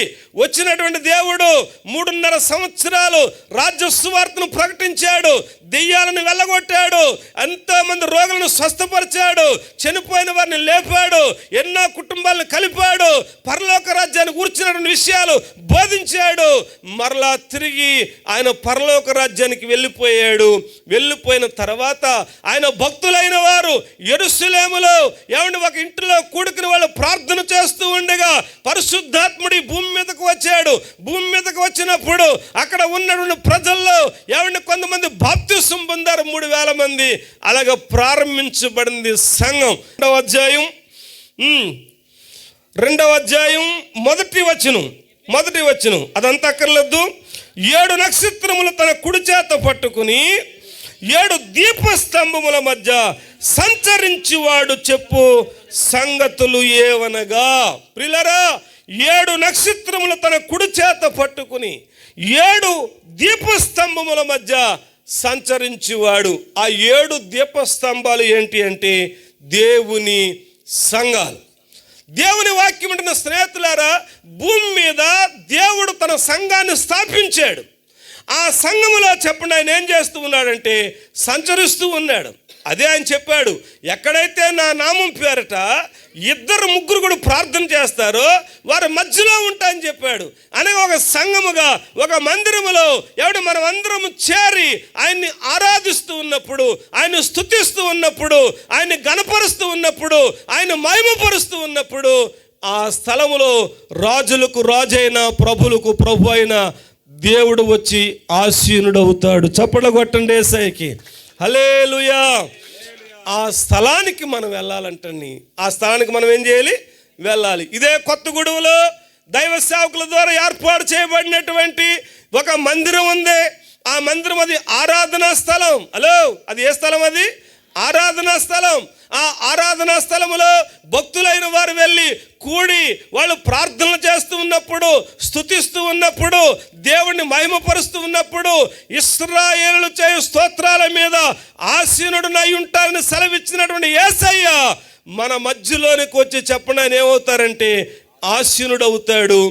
ఆ స్థలానికి ఊసై పరిగెట్టినట్లుగా మనము కూడా దేవుని మందిరానికి పరిగెత్తుకుని రావాలి. హల్లెలూయా. ఒక ఆయన అన్నాడు, దేవుని మందిరానికి వచ్చేటప్పుడు మనుషులు తాబేలులాగా వస్తారంటండి. ఎలాగా? తాబేలు అంత స్పీడ్ నడుతుంది, చాలా స్పీడ్ నడుతుంది. వర్షాలు వచ్చినప్పుడు మేము కూడా రాత్రులు వెళ్తూ ఉన్నప్పుడు తాబేళ్ళు మెల్లిగా ప్రారంభిస్తే దాని ప్రయాణం రోడ్డు మీద సెంటర్లకు వచ్చి ఆగిద్ది. లైటింగ్ కనపడగానే బుర్ర ట్యాంకులో లాగద్దు లోపలికి. మళ్ళీ మేము ఆగుతాం, ఎందుకంటే కొంతమంది అయితే వేసుకొచ్చేస్తారు తినడానికి. ఇక మనం తినం కాబట్టి ఇక దాని గురించి కాసేపు ఆగుతాం. ఆగితే మేము వెళ్ళిపోయాం అనుకోండి, లైట్లు ఆపిన తర్వాత మళ్ళీ బుర్ర బయటెట్టి మళ్ళగా మొదలెడుద్ది. పోనీ స్పీడ్గా బయటకెడతా చత్తటి ఆరని కొడితే మాత్రం వెళ్తుంది. అది పొర్రపాటు వెళ్దు. దాని నడక అదే. ఒక్కొక్క అమ్మింటికాడ బయలుదేరద్దండి. ప్రతి సెంటర్లో మీటింగే. కనపడ్డ చోటల్లో ఆగిపోతుంటుందండి. పాప వాళ్ళు అంటారు, నువ్వేదో ప్రార్థనకి వెళ్తున్నట్టు వెళ్ళు, అక్కడ అయిపోతుంది అని వాళ్ళు చెప్పాలి తప్ప ఈ మనిషి మాత్రం స్పీడ్గా రాదు. ఈ మనిషి మాత్రం ఏమంటే మన పల్లెటూరులో రిక్షాలు వచ్చేసినాయి, కానీ టౌన్లో ఇది వరకు ఒంటెద్దు బళ్ళు ఉండేవి. చెత్త బళ్ళు తెలుసా మీకు? తెలీదా? రాజమండ్రిలోను, భీమవరంలోను, విజయవాడలోను ఒంటెద్దు బళ్ళు ఉండే. కాకినాడలో ఇప్పుడు ఉన్నాయా? ఇప్పుడు లేవు అనుకుంటా. ఒంటెద్దు బళ్ళు, కిరాయి బళ్ళు ఉండే, కానీ చెత్త బళ్ళు ఒంటెద్దు బళ్ళు ఉండే. వాటిని తోలక్కర్లే, తోలేవాళ్ళు ఉండరు. చెత్త ఎక్కడ ఉంటే అక్కడ ఆగిపోద్ది. అది దానికి తెలుసు అనమాట. ఇక్కడ మా ఊడు ఆగమంటాడు, ముందు ఆగిపోద్ది. ఆగిపోయిన తర్వాత వీడు దానికి ఏముండదు, కర్ర గిర్ర ఏముండదు. ఆడ వెనకాల వస్తుంటాడు వీడు. అది వచ్చి ఆ చెత్త అందరేసిన తర్వాత దా అంటాడు అంతే. దాన్నాక మళ్ళీ మెల్లిగా స్టార్ట్. పెద్ద స్పీడ్ ఏం పరిగెట్టదండి, అది చాలా స్లోగా వెళ్తుంది. ఎందుకంటే చెత్త కనపడాలి దానికి, స్లోగా వెళ్తుంది. చెత్త కనపడగానే ఆగిపోద్దండి. మిమ్మల్ని నేను ఏమంటలేదు, కానీ దేవుని మందిరానికి వచ్చేటప్పుడు ఏ చెత్త చూడుకోకుండా ఊసేలాగా పరిగెత్తుకుని వచ్చుదుముగాక. స్తోత్రం చెప్పండి గట్టిగా. దేవునికి మహిమ కలుగునుగాక. వాక్యం వింటున్న దేవుని బిడ్డలారా, నీకు దైవ దర్శనం దొరకాలి అంటే, దేవుడు నీతో మాట్లాడాలంటే, దేవుడు నిన్ను దర్శించాలి అంటే, ఈ ఊసై అనేటువంటి వ్యక్తి రాజదర్శనం చేసుకుంటాకి వెళ్ళినట్లుగా, రాజదర్శనం దొరికినట్లుగా మనకు కూడా దొరకాలి అంటే చెప్పండి, మనం కూడా ఏం చేయాలంటే పరిగెత్తాలి. చెప్పండి, ఏం చేయాలి? పరిగెత్తాలి. పరిశుద్ధ గ్రంథంలో బైబిల్లో యేసయ్యను చూడటానికి జక్కయ్య పరిగెత్తాడు అని రాసింది. హలో, జక్కయ్య ఏం చేశాడు? పరిగెత్తాడు. దేవుని బిడ్డలారా, అతను పొట్టువాడైనందున యేసు ప్రభువును చూడలేకపోయాడు. కానీ అక్కడ దాగిపోయాడా? ఆగిపోలేదండి. ఏది ఏమైనా నేను యేసును చూసే ఏం చేయాలి? వెళ్ళాలనుకున్నాడు. అది పట్టుదల. యేసును చూసి వెళ్ళాలనుకున్నాడు. మొత్తం మీద అక్కడ ఉన్న వాళ్ళని అడిగాడు, ఈ కూడిక అయిపోయిన తర్వాత యేసు ప్రభు ఎలాగెళ్తాడు అని. అక్కడ వాళ్ళు ఎవరిని అడుగుంటే వాళ్ళు చిన్న సలహా చెప్పారు, పలానా రోడ్లో వెళ్తారని. ఆ రోడ్లో పరిగెత్తుకుని వెళ్ళి మేడు చెట్టెక్కి ఏమండి యేసు ప్రభు వచ్చేటటువంటి ఆ త్రోవలో అతనికి ఏమండి ఆ త్రోవకి యేసు ప్రభుకు అడ్డుగా ఉన్నటువంటి ఆ కొమ్మలను తీసివేసుకుని యేసయ్య రాక కోసం ఎదురు చూస్తూ ఉన్నాడు. లూకాసు వార్త 19వ అధ్యాయంలో మీకు అదే మాట కనపడుద్ది, పరిగెత్తి అనే మాట కనపడుద్ది. చెప్పండి, ఏం చేశాడంటే వ్యక్తి పరిగెత్తాడు. అనగా దేవుని పిల్లలు మందిరానికి చెప్పండి ఏం చేయాలి? పరిగెత్తుకుని రావాలి. సభలకు పరిగెత్తుకుని రావాలి. కూటాలకు పరిగెత్తుకుని రావాలి. దేవుని కార్యక్రమాలకు పరిగెత్తుకుని రావాలి. తాంబేల్లా కాదు. హలో, వెళ్ళేటప్పుడు వెళ్ళాలి. ఎలాగా? తాబేల్లాగా. కానీ మనమా వచ్చేటప్పుడు తాబేలు, వెళ్ళేటప్పుడు పీటీ ఉషా. పీటీ ఉషా తెలుసండి, వదులుతుమే పాపండి. అసలు పరుగండి. అసలు ఆవిడ పట్టుకోలేము. అసలు వచ్చేటప్పుడు రేపో మాపు ఊడిపోయే మనిషిలాగా వస్తుందండి. వెళ్ళేటప్పుడు అంత బలం ఎక్కడ వచ్చేది తెలదండి. మీకు ఎప్పుడైనా సరే చూడండి, ప్రసంగం ఇలా చేసుకుంటూ వెళ్ళిపోతే మీ నీరసం వచ్చేద్ది. ఇంకొక 2 నిమిషాలు ముగిచ్చేద్దానండి, హుషారైపోద్ది మనిషి. అయిపోయింది అమ్మయ్య అనుకూడదండి. అంచేత వెళ్ళిపోవటం అంటే అంత ఇష్టం. కానీ దేవుని వాక్యం ఉన్న దేవుని బిడ్డలారా, వచ్చేటప్పుడు మనం ఆ విధంగా రాకూడదు. వచ్చేటప్పుడే లేడి పిల్లలాగా రావాలి. Praise the lord. లేఖనాల్లో మనం చూస్తూ ఉన్నాం, సమరయ స్త్రీ గురించి కూడా మీరు ఆలోచించండి. సమరయ స్త్రీ కూడా ఎప్పుడైతే తను మారు మనసు పొందిందో ఊర్లోనికి పరిగెత్తింది. ఊర్లోనికి పరిగెత్తి, నేను చేసినవన్నీ నాతో చెప్పిన వాడు క్రీస్తు కాడా అని ఊరందరూ ఎక్కడ తీసుకొచ్చిందంటే యేసయ్య దగ్గర తీసుకొచ్చింది. అనగా నువ్వు దేవుని మందిరానికి పరిగెత్తాలి, దేవుని పని కొరకు పరిగెత్తాలి. హల్లెలూయా. సాక్ష్యం చెప్పడానికి పరిగెత్తాలి, పాటలు పాడటానికి పరిగెత్తాలి, ప్రసంగం చేయటానికి పరిగెత్తాలి, పరిచర్య చేయటానికి పరిగెత్తాలి. దేవుని బిడ్డలారా, దేవుడు నీకు ఇచ్చిన తలాంతు ఏదైతే ఉందో మనము పెట్టెలోకి వెళ్ళే వరకు అది చేస్తూనే ఉండాలి. బ్రతికి ఉన్నంత కాలం దేవుని కోసం మనం పరిగెడుతూనే ఉండాలి. హల్లెలూయా. సాక్ష్యం ఇస్తూనే ఉండాలి. మాలాగా ప్రసంగాలే చేయక్కర్లేదు, సాక్ష్యమైనా చెప్పచ్చు. Praise the lord. కానీ మనం సాక్ష్యము చెప్పము, పాటలు పాడము, ఏమంటే పరిచర్య చేయము, ఏది చేయము ప్రియులారా. మరి దేవుని దర్శనం ఎలా దొరికింది నీకు? ఊసే అనే వ్యక్తి దైవ దర్శనం కోసం, రాజ్య దర్శనం కోసం చెప్పండి ఏం చేస్తున్నాడు? పరిగెత్తినట్లుగా వాక్యం రాయబడి ఉంది. సంఘంలో మాత్రం సాక్ష్యం చెప్తావు, సంఘంలో మాత్రం ప్రసంగానికి కూడా టైం లేకుండా, నీకు ప్రసంగానికి ముందు టైం ఇచ్చావా సాక్ష్యానికి? పాస్టర్ గారి పని అవుట్. ఊసైలాగా నీకు దైవ దర్శనం కావాలి. దైవ దర్శనం కావాలంటే భూమి మీద ఉన్నప్పుడు దేవుని కోసం మనం పరిగెత్తాలి. దేవుని కోసం మనం సాక్ష్యం ఇవ్వటానికి, పరిచర్య చేయటానికి, దేవుడు మనకిచ్చిన బలముతో, దేవుడు మనకిచ్చిన ఆరోగ్యముతో, దేవుడు మనకిచ్చిన వనరులతో దేవుని కోసం ఏది చేయగలమో చెప్పండి, దాన్ని ఏం చేయాలంటే చెయ్యాలి. వనరులు కూడా ఉపయోగించాలి. దేవుని బిడ్డలారా, ఈ మాటలు చెబుతూ ఉన్నప్పుడు చాలామందికి బాధగా ఉంటుంది. కానీ దైవ సన్నిధికి వెళ్ళేటప్పుడు మనం ఒట్టి చేతులతో కాకుండా ఏమంటే వారమంతా మనం కష్టపడిన కష్టార్జితంలో నుంచి ప్రభువుకి చెందవలసినటువంటి ఆ కానుక ఏదైతే ఉందో, దశమ భాగం ఏదైతే ఉందో దాన్ని పట్టుకుని దైవ సన్నిధికి మనం పరిగెత్తాలి. చేతులెత్తి స్తోత్రం చెప్పండి గట్టిగా. ఇప్పుడు మనకు దైవ దర్శనం దొరకాలంటే ఫస్ట్ ఊసైలాగా చెప్పండి ఏం చేయాలి? పరిగెత్తాలి. ఎక్కడికి పరిగెత్తాలి? దేవుని మందిరానికి పరిగెత్తాలి. ఏ మందిరానికి పరిగెత్తాలి? ఎక్కడైతే ఆరాధన జరుగుతూ ఉందో ఆ స్థలానికి పరిగెత్తాలి. ఎక్కడికి పడితే అక్కడ కాదు. ఎక్కడైతే ఆరాధన జరుగుతూ ఉందో ఆ ఆరాధనలో 7 నక్షత్రాల చేత పట్టుకున్నటువంటి, ఆ 7 ఆత్మలు కలిగినటువంటి ఆ గొప్ప దేవుడు చెప్పండి సంఘంలో ఏం చేస్తూ ఉన్నాడు? సంచరిస్తూ ఉన్నాడు. ఆ స్థలానికి వెళ్తేనే నీకు దైవ దర్శనం దొరుకుద్ది. ఇంటి దగ్గర కాదు, ఇంటి దగ్గర లేదా పొలాల్లోనో చెట్లలోనో చాలల్లోనో ఏమన్నా ఎక్కడెక్కడో కాదు. ఎక్కడైతే దేవుని మందిరం ఉందో, దేవుని మందిరం ఎక్కడైతే ఆరాధన జరుగుతూ ఉందో ఆ ఆరాధన ప్లేస్లో దేవుడు సంచరిస్తూ ఉంటాడు. కాబట్టి ఆ స్థలానికి మాత్రమే మనం వెళ్ళగలగాలి. దేవునికి మహిమ కలుగునుగాక. అదే సమయంలో వాక్యం ఉంటున్న దేవుని బిడ్డలారా, 2వ లక్షణం, ఊసేలో ఉన్న 2వ లక్షణం, సమూయేలు 2వ గ్రంథం 15వ అధ్యాయము 32వ వచనం 3వ లైను, 32వ వచనం 3వ లైను. పై వస్త్రములు ఊసాయి పై వస్త్రములు చింపుకొని తల మీద ధూళి పోసుకొని అని రాస్తుంది. పై వస్త్రములు చింపుకొని తల మీద చెప్పండి ఏం పోసుకున్నాడు? దూలిపోసుకున్నాడు. అనగా ఏమండి, ఎప్పుడైతే రాజదర్శనం జరిగిందో, రాజదర్శనం జరిగిందో, జరగనని చేసిన పని ఏంటి అంటే తల మీద దూలిపోసుకున్నాడు. తన పై వస్త్రాన్ని చెప్పండి ఏం చేశాడంటే చింపుకున్నట్లుగా వాక్యలో చూస్తాం. అనగా దీనికి అర్థం ఏంటి అంటే దైవ దర్శనం దొరికినటువంటి వెంటనే, అనగా దేవుణ్ణి దర్శించుకున్న ప్రతి వ్యక్తి కూడా, దైవ దర్శనం జరిగిన ప్రతి వ్యక్తి కూడా చెప్పండి ఏమైపోతాడంటే తన్ను తాను తగ్గించుకుంటాడు, అంటే లోబడిపోతాడు. వాక్యం దేవుని బిడ్డలారా, అతను విధేయుడైపోతాడు. లేఖనాల్లో మీరు చూడండి, దైవ దర్శనం దొరికినటువంటి ప్రతి వారు కూడా చచ్చిన వాని వలె చెప్పండి ఏం చేసిన వారు కింద పడిపోయినట్లుగా లేఖనాల్లో చూస్తూ ఉన్నాం. కానీ ఈ రోజున దేవుడు నాతో మాట్లాడాడు, దేవుణ్ణి చూశాను అని అంటున్నారు. కానీ వారి బ్రతుకుల్లో చెప్పండి ఏం కనిపించట్లేదంటే తగ్గింపు అనేది కనిపించట్లేదు, లోబడతం అనేది కనిపించట్లేదు, విధేయత అనేది కనిపించట్లేదు. ఎప్పుడైతే దేవుని సన్నిధికి వెళ్ళి దైవ దర్శనం దొరికిందో, రెండవది విశ్వాసికైనా అన్యుడికైనా ఎవరికైనా చెప్పండి ఏం రావాలంటే తగ్గింపు జీవితం రావాలి. Praise the lord. తగ్గింపు జీవితం రావాలి. ఈ వచనాల్లో మనం అదే చూస్తూ ఉన్నాం.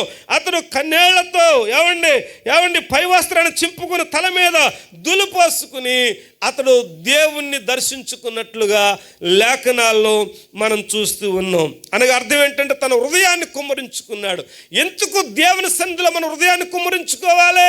యెషయా గ్రంథం 59వ అధ్యాయము మొదటి వచనాన్ని మనం చదువుకుంటే, యెషయా గ్రంథం 59వ అధ్యాయము మొదటి వచనం చదవండి. రక్షింపు నేరక ఉండినట్లు యెహోవా హస్తము కురచగా లేదు, విననేరక ఉండినట్లు ఆయన చెవులు మందముగా లేవు. దోషములు మీకును మీ దేవునికి అడ్డముగా వచ్చాయి. నా వైపు చూడండి దేవుని బిడ్డలారా, ఎందుకు దేవుని సన్నిధిలో మనం వస్త్రం చింపుకోవాలి? ఎందుకు దేవుని సన్నిధిలో మనం తల మీద దులిపోసుకోవాలి? ఎందుకు దేవుని సన్నిధిలో మన హృదయాన్ని కుమ్మరించుకోవాలి? ఎందుకు తగ్గించుకోవాలంటే దేవుడు పరిశుద్ధుడు, మనుషులమైనటువంటి మనం ఎవరమంటే పాపులం. చెప్పండి ఎవరండి మనం? పాపులం. పాపులు దేవుని సన్నిధికి చేరలేరు. దేవుని సన్నిధికి చేరటం అనేది అసంభవం. అందుచేత దేవుని సన్నిధికి వెళ్ళగానే, ఆయన పరిశుద్ధతను చూడగానే మనము పాపులమని ఒప్పుకొని పశ్చాత్తాపపడి మనకు మనం ఏం చేయాలంటే తగ్గించుకోవాలి. కన్నీటి ప్రార్థన రావాలి, గుండె పగలాలి, కళ్ళల్లో నుంచి దివారాత్రుల్లో కన్నీరు పారాలి. ఎందుచేత అంటే దేవుడు వాక్యంలో రాయబడిన మాట, మన పాపములు ఆయనకు మనకు చెప్పండి మధ్యలో ఎలాగున్నాయంటే అడ్డు గోడలాగా వచ్చినాయి. అంటే గోడ అవతల దేవుడు ఉన్నాడు, గోడ యువతల చెప్పండి ఎవరున్నారు? మనిషి ఉన్నాడు. ఇప్పుడు మధ్యలో గోడ పడిపోతేనే తప్ప మనము దేవుణ్ణి దర్శించలేము, దేవుడు మనల్ని దర్శించలేడు. ఈ పాపం అనే గోడ అలాగ ఉండగా దైవ దర్శనం మనకు దొరకదు. అందుచేత దైవ దర్శనం దొరకాలంటే మనము వస్త్రాలు కాదు చింపుకోవాల్సింది, మన హృదయాలు చింపుకోవాలి. Praise the lord. ఈ రాత్రి నేను మీతో చెప్పే వర్తమానం ఏంటి అంటే, ఎప్పుడైతే దేవుడు ఒక వ్యక్తిని దర్శిస్తాడో ఆ వ్యక్తి యొక్క జీవితం, ఆ వ్యక్తి యొక్క బ్రతుకు ఆశీర్వాదకరంగా మారిపోద్ది. Praise the lord. ఎలాగో చెప్తాను వినండి. ఆస్ట్రేలియా దేశంలో మెల్ గిబ్సన్ అనే ఒక సినిమా డైరెక్టర్ ఉండేవాడు. అతని పేరేంటి? మెల్ గిబ్సన్. అతను లోకస్తుడు, సినిమాలు తీసుకునేవాడు. అయితే సినిమాలు తీసుకున్న తర్వాత కొద్ది రోజులకి అతనికి ఎందుకో ఆ సినిమా వ్యాపారంలో లాస్ అయిపోయాడు. లాస్ అయిపోయిన తర్వాత అతను చనిపోవాలని తీర్మానం చేసుకున్నాడు. తీర్మానం చేసుకుండి ఆ ఆస్ట్రేలియా దేశంలో ఒక లాడ్జీలో 36 గంటల్లో చచ్చిపోవాలి అని టార్గెట్ పెట్టుకున్నాడు. ఎన్ని గంటలు? 36 గంటలు. ఎందుకంటే నేను బాగుపడలేను, నన్ను దర్శించేవాళ్ళు ఎవరు లేరు, నన్ను సరిచేసేవాళ్ళు ఎవరు లేరు, నా పరిస్థితులు మారవు, నేను చచ్చిపోవాలని తీర్మానం చేసుకున్నాడు. చేసుకుని 36 గంటల టార్గెట్ పెట్టుకుని ఆ లాడ్జీలో 36 గంటల్లో అతను ఏం తినాలనుకున్నాడో అన్ని రకాల ఆహార పదార్థాలు తెప్పించుకుని తిన్నాడు. తిండి ఎంతకాలం తిన్నాడు. రెండోది, తన కళ్ళతో ఏం చూడాలనుకున్నాడో అన్నీ చూశాడు టీవీలో. మూడోది, ఏం త్రాగాలనుకున్నాడో అన్నీ త్రాగాడు. అంతేకాదు తన శరీరంతో పాపం చేయాలనుకున్నాడు. తనకు నచ్చినటువంటి స్త్రీలను తెచ్చుకుని వాళ్ళతో కూడా పాపం చేశాడు. అంతా చూసుకుంటే 12 గంటలు అయిందంటండి. ఇంకెంత ఉంది? 24 గంటలు ఉంది. 24 గంటలు ఉంది. 12 గంటలు అయింది. 12 గంటల్లో అతను చేయాలనుకున్నవన్నీ చేశాడు. తన శరీరం కోరుకున్నవి, తన కళ్ళు కోరుకున్నవి, తన చెవులు కోరుకున్నవి ఏమైతే ఉన్నాయో అన్నీ చేశాడు. అన్నీ చేసిన తర్వాత టైం చూసుకుంటే ఇంకా 24 గంటలు ఉంది. 12 గంటలే జరిగింది. అతను టార్గెట్ ఏంటి? ఎప్పుడు చచ్చిపోవాలని? 36 గంటలు చచ్చిపోవాలనుకున్నాడు. ఏం చేయాలో అర్థం కాక అసహనంగా ఆ లాడ్జీ రూమ్లో అటు ఇటు తిరుగుతూ లాడ్జీలో ఉన్నటువంటి ఒక చిన్న టేబుల్ అంటే ఆ టేబుల్ సరుగులకు బయటకు లాగాడండి. లాగితే అందులో ఒక చిన్న బైబిల్ గ్రంథం ఒకటి కనిపించింది ఆయనకి. చిన్న బైబిల్ ఉంది, కొత్త నిబంధన బైబిల్ అన్నమాట అండి. ఆ కొత్త నిబంధన బైబిల్లో యోహాను సువార్త అనే పుస్తకం మెల్లిగా చదవటం ప్రారంభించాడు. ఖాళీగా ఉన్నప్పుడు చదువుతాం కదా, ఏదో చదువుతాం కదా, చదువుతున్నాం. చూడండి, చాలామంది ఇదివరకు పకోడీ తిన్నారన్నాడు. పకోడీ పొట్లం పకోడీ తినేసిన తర్వాత ఏం చేసేవాళ్ళు? అది చదివేవారు. అది అలవాట్లు ఉన్నాయి మీకు? అలాగే ఉంటాయి. అది చాలా మంచిది కూడా, తప్పేం కాదు అది. సరే, మొత్తం మీద అతను చదవటం ప్రారంభించాడు. చదువుతూ ప్రారంభిస్తే అతనికి ఏదో కొత్త విచిత్రంగా ఉన్నాయి. ఎవరో పాపాల కోసం ఎవరో చనిపోయినట్లుగా, యేసు ప్రభు చనిపోయినట్లుగా ఇవన్నీ ఉన్నాయండి. 36 గంటల్లో 12 గంటలు తన పాపాల కోసం కేటాయించేస్తే ఉన్నటువంటి 24 గంటల్లో ఈ యోహాను సువార్త ఒక్క సువార్తే 6 సార్లు చదివాడంటండి. ఎన్నిసార్లు? 6 సార్లు చదివాడు. 6 సార్లు చదివిన తర్వాత ఆయనలో ఒక విధమైనటువంటి ఆలోచన వచ్చింది. ఏంటి ఆలోచన అంటే, యేసుక్రీస్తు మానవ జాతి కోసం ఇన్ని రకాలుగా చిత్రహింసలు పడ్డాడా, ఇన్ని దెబ్బలు తిన్నాడా, రోమా ప్రభుత్వం ఇంత క్రూరంగా హింసించారా, ఈ చరిత్రను ఎందుకు మరుగు చేశారు, ఈ చరిత్రను ప్రపంచానికి చూపించాలి అని. ఎందుకు అతను డైరెక్టర్ కదా, ఆ ఆలోచనతోటి ఒక సినిమా తీయాలి అని నిర్ధారణ చేసుకున్నాడు. మరి ఈ లోపల 36 గంటలు అయిపోయింది. చావాలి కదండి, చావాలి కదా.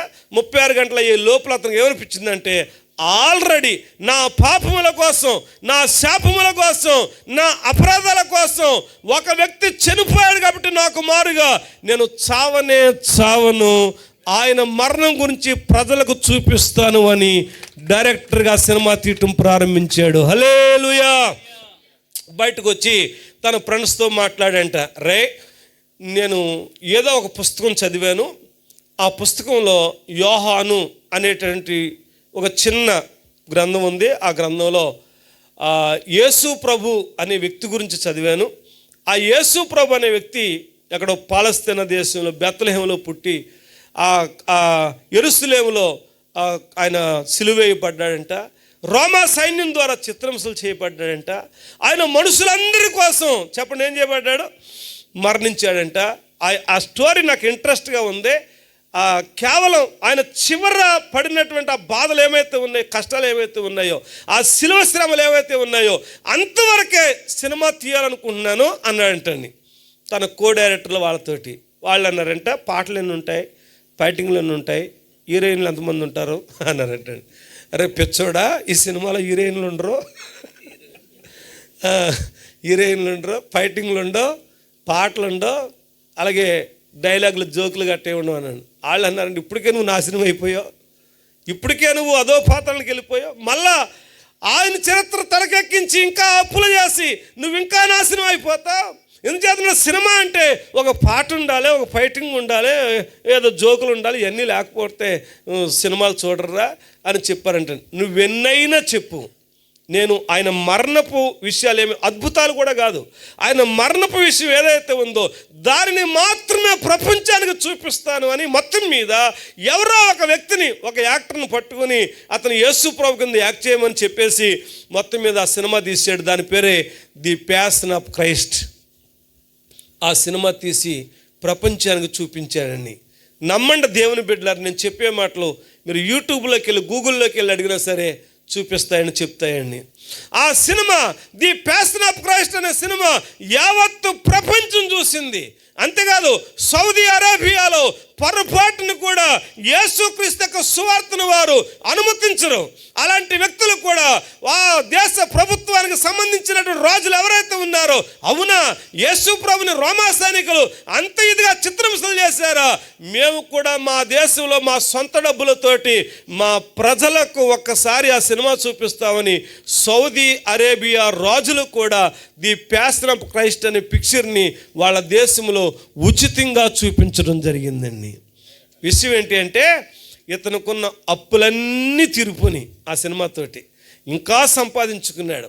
మరొక అద్భుతం ఏంటి అంటే, అతడు నా పాపముల నుండి నేను విడుదల పొందాను, నా పాపముల నిమిత్తమై నేను లోతుగా పశ్చాత్తాపపడి ఏడ్చి నా పాపాలు ఒప్పుకున్నాను, నేను స్వతంత్రుడయ్యాను, నా కోసం యేసు ప్రభు చనిపోయాడు కాబట్టి ఇక నేను చావలసిన పని లేదు, నేను ప్రభు కోసం బ్రతుకుతానని బాప్తిసం పొంది సంఘములో చేర్చబడ్డాడండి. అతను క్రైస్తవుడు కాదు, ఒకప్పుడు ఒక సినిమా డైరెక్టర్ వ్యక్తి. ఈరోజు నేను చెబుతున్నది కొట్టుకథ కాదు.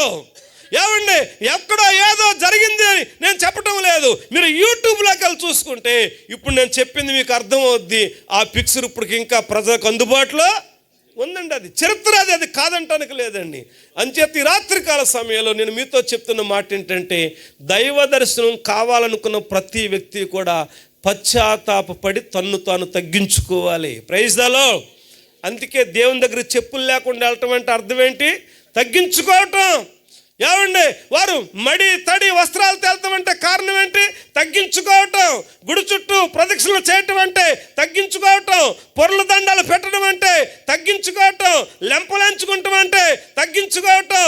నిజంగా వారికి మనం నమస్కారం చేయాలి. ఈ రాత్రి అదే భక్తి క్రైస్తవులుగా మరి మీకెందుకు ఉండకూడదు? ఎందుకు మోకాళ్ళు వేయకూడదు? ఎందుకు చేతులు ఎత్తకూడదు? ఎందుకు పశ్చాత్తాపడకూడదు? ఎందుకు కన్నీరు గార్చకూడదు? ఎందుకు గుండెలు బాదుకోకూడదు? అయ్యో నేను పాపిని ప్రభువా, నేను జన్మతః పాపిని, కర్మతః పాపిని, నేను చెడిపోయాను కాబట్టి నా పాపాలు క్షమించు అనేసి నువ్వు ప్రార్థన చేస్తే దేవునికి నీకు మధ్యగా ఉన్న పాపమనే అడ్డుగోడ పడిపోద్ది, నీకు దైవ దర్శనం దొరికిద్ది. చేతులెత్తి స్తోత్రం చెప్పండి గట్టిగా, హల్లెలూయా. ఇంతవరకు నేను మీకు 2 విషయాలు చెప్పాను.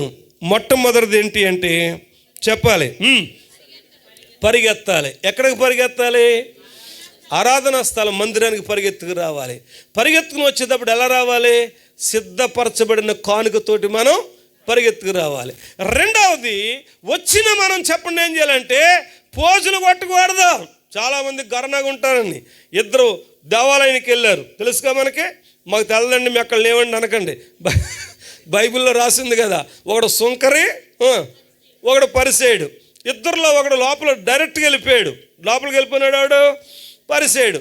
వెళ్ళిపోయాడు, అన్ని గొప్పలు చెప్పాడు, చాలా గొప్పలు చెప్పాడు.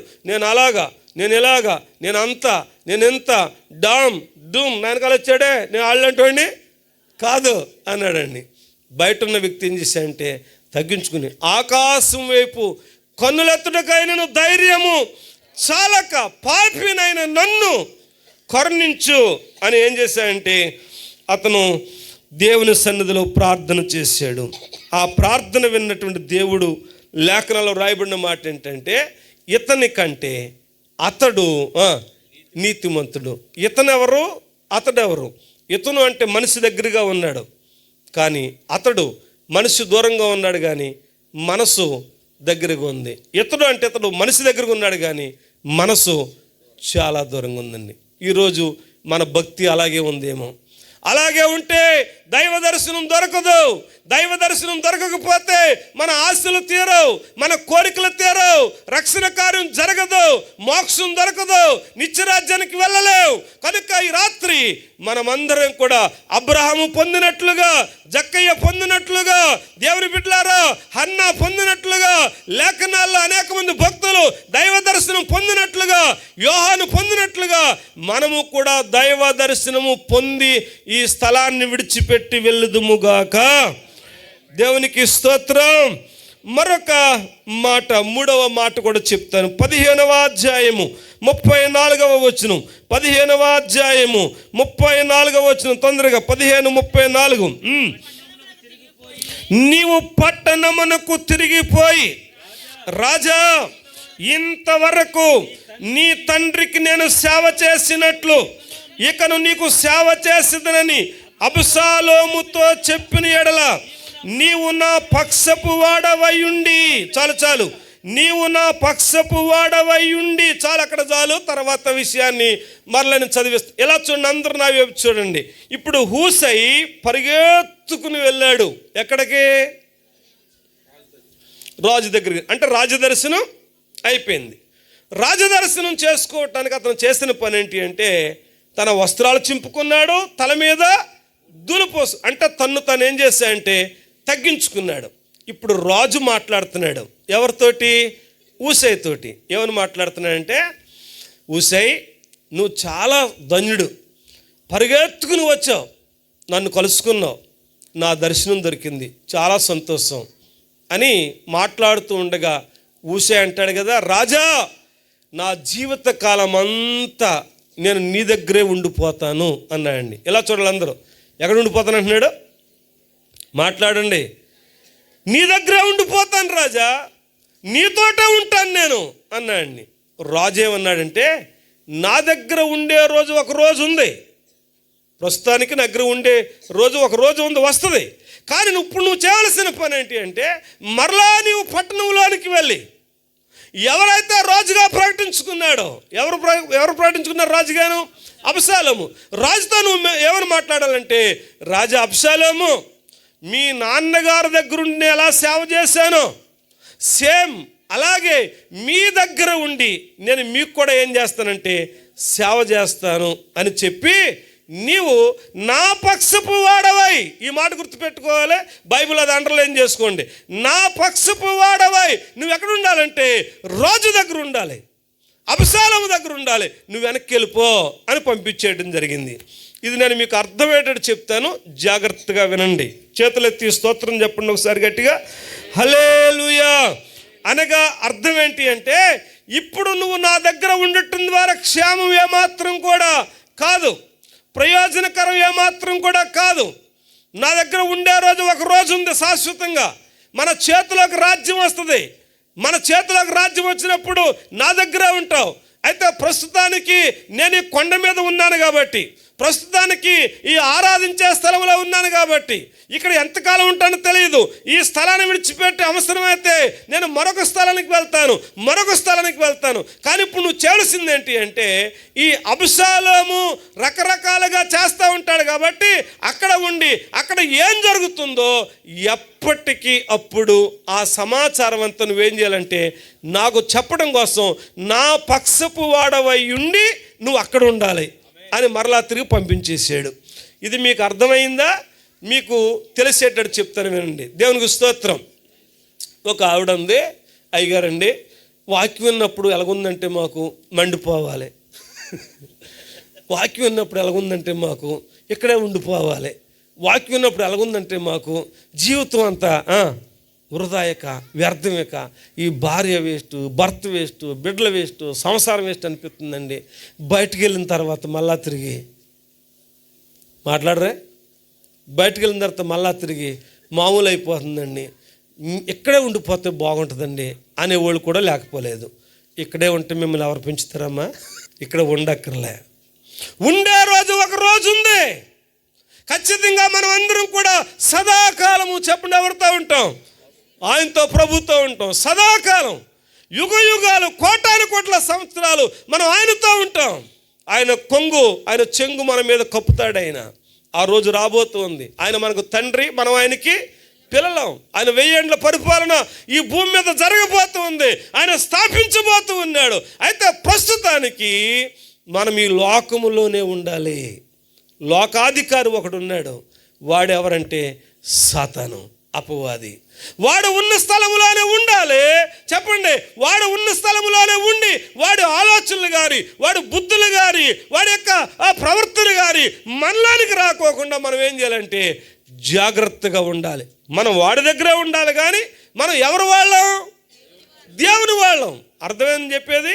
ఇప్పుడు తామరాకు గురించి మనందరికీ తెలిసిన స్టోరీయే, ఎన్నోసార్లు చెప్పుకుంటాం. తామరాకు ఎక్కడ ఉంటుందండి? బురదలోనే ఉంటుంది, నీళ్ళలోనే ఉంటుంది. కానీ ఒక్క నీటి బొట్టు కూడా దాని మీద ఏం చేయదంటే నిలవనివ్వదాం. పేడ పురుగు అంటారు తెలుసా మీ ఊర్లో? దుబాయ్ మందే చాలా పేడ పురుగు అంటే అది ఏమై ఉండొచ్చు? పేడ పురుగు తెలుసు కదా, పేడ పురుగు ఎక్కడ ఉంటుంది? అది పేడ ఉండదు. పేడలోంచి బయటకు వస్తున్నప్పుడు దాని మీద పేడ చితప ఏమైనా ఉంటుందా? చెక్ చేయండి. అది పేడ కళ్ళు ఎక్కడ ఉంటే అక్కడ పోండి. ఈ రాత్రి వెళ్ళకండి, రేపు పోండి, రేపు పోయి చెక్ చేయండి. చెక్ చేస్తే కనుక పేడ పురుగు పేడలో నుంచే వస్తుంది, కానీ పేడ చితప కూడా దాని మీద ఉంచుదండి. ఇవన్నీ లోకంలో సామెతలుగా ఉన్నాయి, కానీ క్రైస్తవ జీవితానికి చాలా అన్వయించుకోవాలి. ఈ లోకములోనే ఉండాలి, కానీ లోకపు ఆలోచనలు కానీ, లోకపు పద్ధతులు కానీ, లోకపు ఆచారాలు కానీ, లోకానికి సంబంధించినటువంటి పాపాలు కానీ ఏమీ మన మీదకు రాకుండా చూసుకుంటూ దేవుని పక్షపు వారిగా మనం బ్రతకాలి. ఈ లోకములో శరీరాశ ఉంది, నేత్రాశ ఉంది, జీవపు డంబం ఉన్నాయి. దేవుని బిడ్డలారా, ఈ శరీరాశ, నేత్రాశ, జీవపు డంబం ఇవి తండ్రి వలన పుట్టినవి కావు. ఈ లోకంలో మనం ఉన్నంతకాలం ఇవన్నీ మనల్ని వెంటాడుతూనే ఉంటాయి.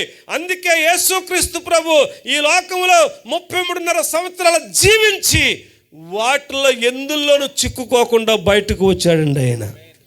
Praise the lord. మనం కూడా అలా రావాలని ఆయన కోరిక. ఆయన ఈ లోకంలోనే ఉన్నాడు 33.5 సంవత్సరాలు. తండ్రి పని చేశాడు. ఎవరు పక్షంగా పనిచేశాడు? తండ్రి పక్షంగా పనిచేశాడు. పరలోకపు పక్షంగా పనిచేశాడు. పరలోకపు దేవుని పనిచేశాడు. భూమి మీద ఉన్నాడండి. అలాగే మనం ఈ భూమి మీద ఉండాలి. బంధువుల్లోనే ఉండాలి, స్నేహితుల్లోనే ఉండాలి, మన మన మన చుట్టూ ఉన్న వాళ్ళతోటే ఉండాలి, మన కులస్తులతోటే ఉండాలి, మన మనుషులతోటే ఉండాలి.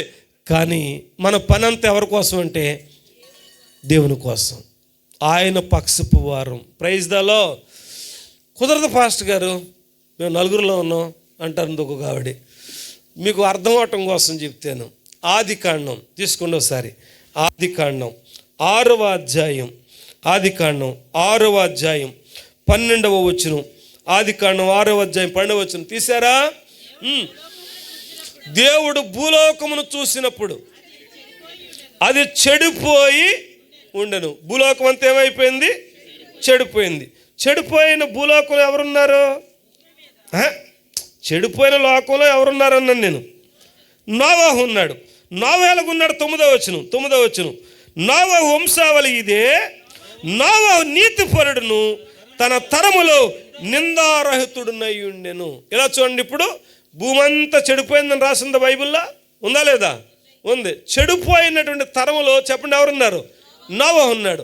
నోవాహుతో పాటు తన భార్య, తన 3 కుమారులు, తన 3 కోడళ్ళు కూడా వాళ్ళు యథార్థంగా ఉన్నట్లుగా వాక్యం రాయబడి ఉంది. అనగా అర్థం ఏంటి అంటే ఈ లోకం చెడిపోయింది. అప్పుడు ఎలాగుంది, ఇప్పుడు ఎలాగుంది? తినటం, త్రాగటం, తిరగటం, ప్రజలు వీటికే ఎక్కువ ప్రాధాన్యత ఇస్తూ ఉన్నారు. ఒకప్పుడు ప్రజలు తిండిలాగా చచ్చిపోయారు, ఇప్పుడు ప్రజలు తిండి ఎక్కువే చచ్చిపోతున్నారు. ఇక నేను కొత్తగా చెప్పక్కర్లేదు ఆ విషయాలన్నీ. కనుక ఈ రాత్రి నేను చెప్పే మాట ఏంటి అంటే, ఈ చెడిపోయిన లోకములోనే, సాతాను స్థావరం ఉన్న ప్రాంతంలోనే మనం ఉంటాం, కానీ సాతాను కోసం పని చేయకూడదు. దేవుని పక్షపు వారిగా బ్రతకాలి. ప్రత్యేకమైన జీవితం జీవించాలి. నిన్ను చూసిన వారు వీరు దేవుని పిల్లలు అన్నట్టు ఉండాలి. ఎస్తేరు గ్రంథంలో కూడా ఒక జాతి ప్రజల గురించి ఒక చక్కని మాట రాస్తుంటుంది. చూడండి, 3వ అధ్యాయం, ఎస్తేరు గ్రంథం 3వ అధ్యాయము 8వ వాక్యం.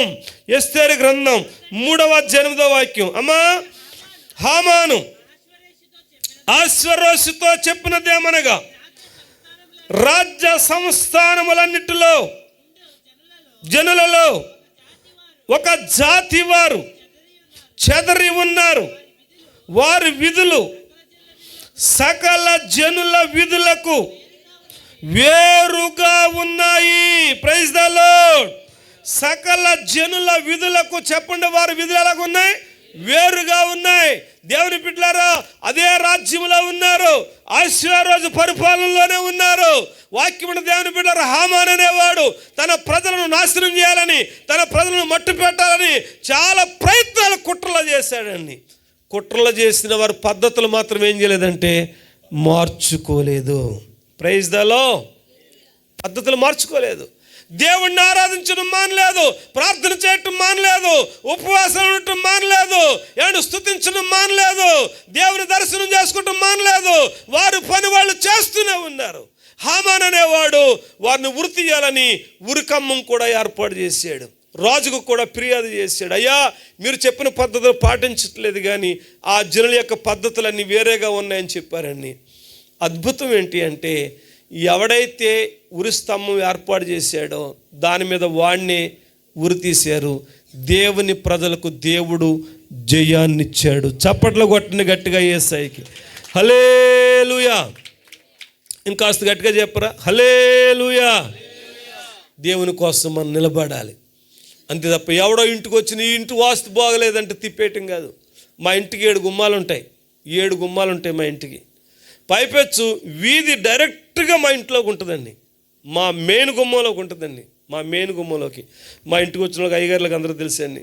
ఆ మధ్యకాలంలో పాస్ గారు వచ్చి అన్నాడు, ఎలాగ ఉన్నారండి బాబు సీను కుమార్ గారు ఇంట్లో అన్నాడు. తలుపులు వేసుకుని ఉన్నామండి అన్నాను నేను. మీకు ఎటకారం ఎక్కువ, తలుపులు వేసుకుని కూడా తీసుకుని కూర్చుంటామేంటి, ఈ దెన్నుపోటేలాగా ఇక్కడేమో బొమ్మ పెట్టండి వేసిపో బొమ్మ అన్నాడు. నేను ఏ బొమ్మ పెట్టను అన్నాను. ఎందుకు పెట్టరు, ఈ దెన్నుపోటుని అన్నాడు. ఈ వీధి నన్ను ఇంతవరకు ఒక్క పోటు పడవలే అస్సలు. ఎన్నుపోటు అసలు ఈ వీధి ఎప్పుడు పడలేదు. బంధువులు పొడిశారు, స్నేహితులు పొడిశారు, నమ్మిన పాస్టర్లు పొడిశారు, విశ్వాసులు పొడుస్తూనే ఉన్నారు, ఇంకా పొడుస్తారు కూడా. అంతే తప్ప ఈ వీధి నన్ను ఎప్పుడు ఒక పోటు పడలేదన్నాను. అలా కాదండి, దేని దానికే చూసుకోవాలి అన్నాడు. ఏం చూసుకోవాలయ్యా, ఈ వీధి ఎంత మంచిదో తెలుసు. నేను కుర్చీ వేసినా మాట్లాడలేదు, కారెట్టినా మాట్లాడలేదు, బైక్ ఎట్టినా మాట్లాడలేదు, మా అమ్మ చచ్చిపోతే టెంట్ వేసి అక్కడే పెట్టాను అప్పుడు కూడా మాట్లాడలేదు, ఏ ఫంక్షన్ చేస్తున్నా మాట్లాడలేదు. ఈ వీధి నాకు సహకరించింది తప్ప నన్ను ఎప్పుడు ఏ పోటు పడవలేదు అన్నాడు. ఆడి దెబ్బకు నోరు మూసేసాడు. దేవునికి స్తోత్రం హల్లెలూయా. ఎవడు ఏ మాట చెప్తే ఆ మాట నమ్మేయటం కాదు. మనము దేవుని ప్రజలం. హలో, మనం ఎవరి ప్రజలం? దేవుని ప్రజలం. చాలామంది అన్నారు మీరు దేవుని ప్రజలు, దేశం పండి అన్నారు. వెళ్ళే రోజు ఒక రోజు ఉంది, వస్తుంది ఆ రోజు. ఖచ్చితంగా సమస్త లోకాలు దేవుని రాజ్యాలు కాబోతూ ఉన్నాయి. హల్లెలూయా. అంతవరకు మీ మధ్యలోనే ఉంటాం, అంతవరకు మీతోటే ఉంటాం, అంతవరకు దేవుని సన్నిధిలో ఏమంటే దేవుడు చెప్పినట్లుగా ఏమంటే మీ బంధత్వాలు కలుపుకుంటూనే ఉంటాం, మీ ప్రేమను పొందుకుంటూనే ఉంటాం, మీకు మా ప్రేమను పంచుతూనే ఉంటాం, సువార్తను చెబుతూనే ఉంటాం, దేవుని పక్షపు వారై దేవుని సువార్తను బోధిస్తూనే ఉంటాం. చేతులెత్తి స్తోత్రం చెప్పండి గట్టిగా హల్లెలూయా. మీరు అన్నట్టుగా వెళ్తాం. ఖచ్చితంగా దేవునితో ఉండే రోజు ఒక రోజు ఉంది. దావీదు అదే అన్నాడు, మాతో ఉండే రోజు ఒక రోజు ఉంది. వద్దు కానీ అంతవరకు ప్రస్తుతం అక్కడ ఏం జరుగుతుందో చూడు, అక్కడే ఉండు. ఆడితో చెప్పు, మీ నాన్నకి ఎలాగైతే పని చేశానో నీకు కూడా అలాగే పని చేస్తానేసి ఆడరాజ్యంలో ఉండు, అక్కడే తిను, అక్కడే ఉండు. ఎప్పటికప్పుడు సమాచారం అంతా ఎవరో చెప్పేయి మాకు చెప్పి మనం కూడా చెప్పాలి. ఎప్పటికప్పుడు ఇక్కడ సమాచారం దేవునితో చెప్పాలి. ప్రభువా భూమి చెడిపోయింది నాయన, వ్యభిచారులు ఎక్కువైపోయారు నాయన, త్రాగుబోతులు ఎక్కువైపోయారు నాయన. ఈ విధంగా మనం ప్రార్థన చేస్తూ ఈ విషయాలు మనం ప్రభుతో ఎప్పటికప్పుడు చెబుతూ ఉండాలి. దేవుని బిడ్డలారా, ఈ స్థలంలో కూర్చున్న మనం అందరం కూడా చెప్పండి, ఏజెంట్లు అంటున్నారు. నిజమే, ఖచ్చితంగా మనం ఏజెంట్లమే.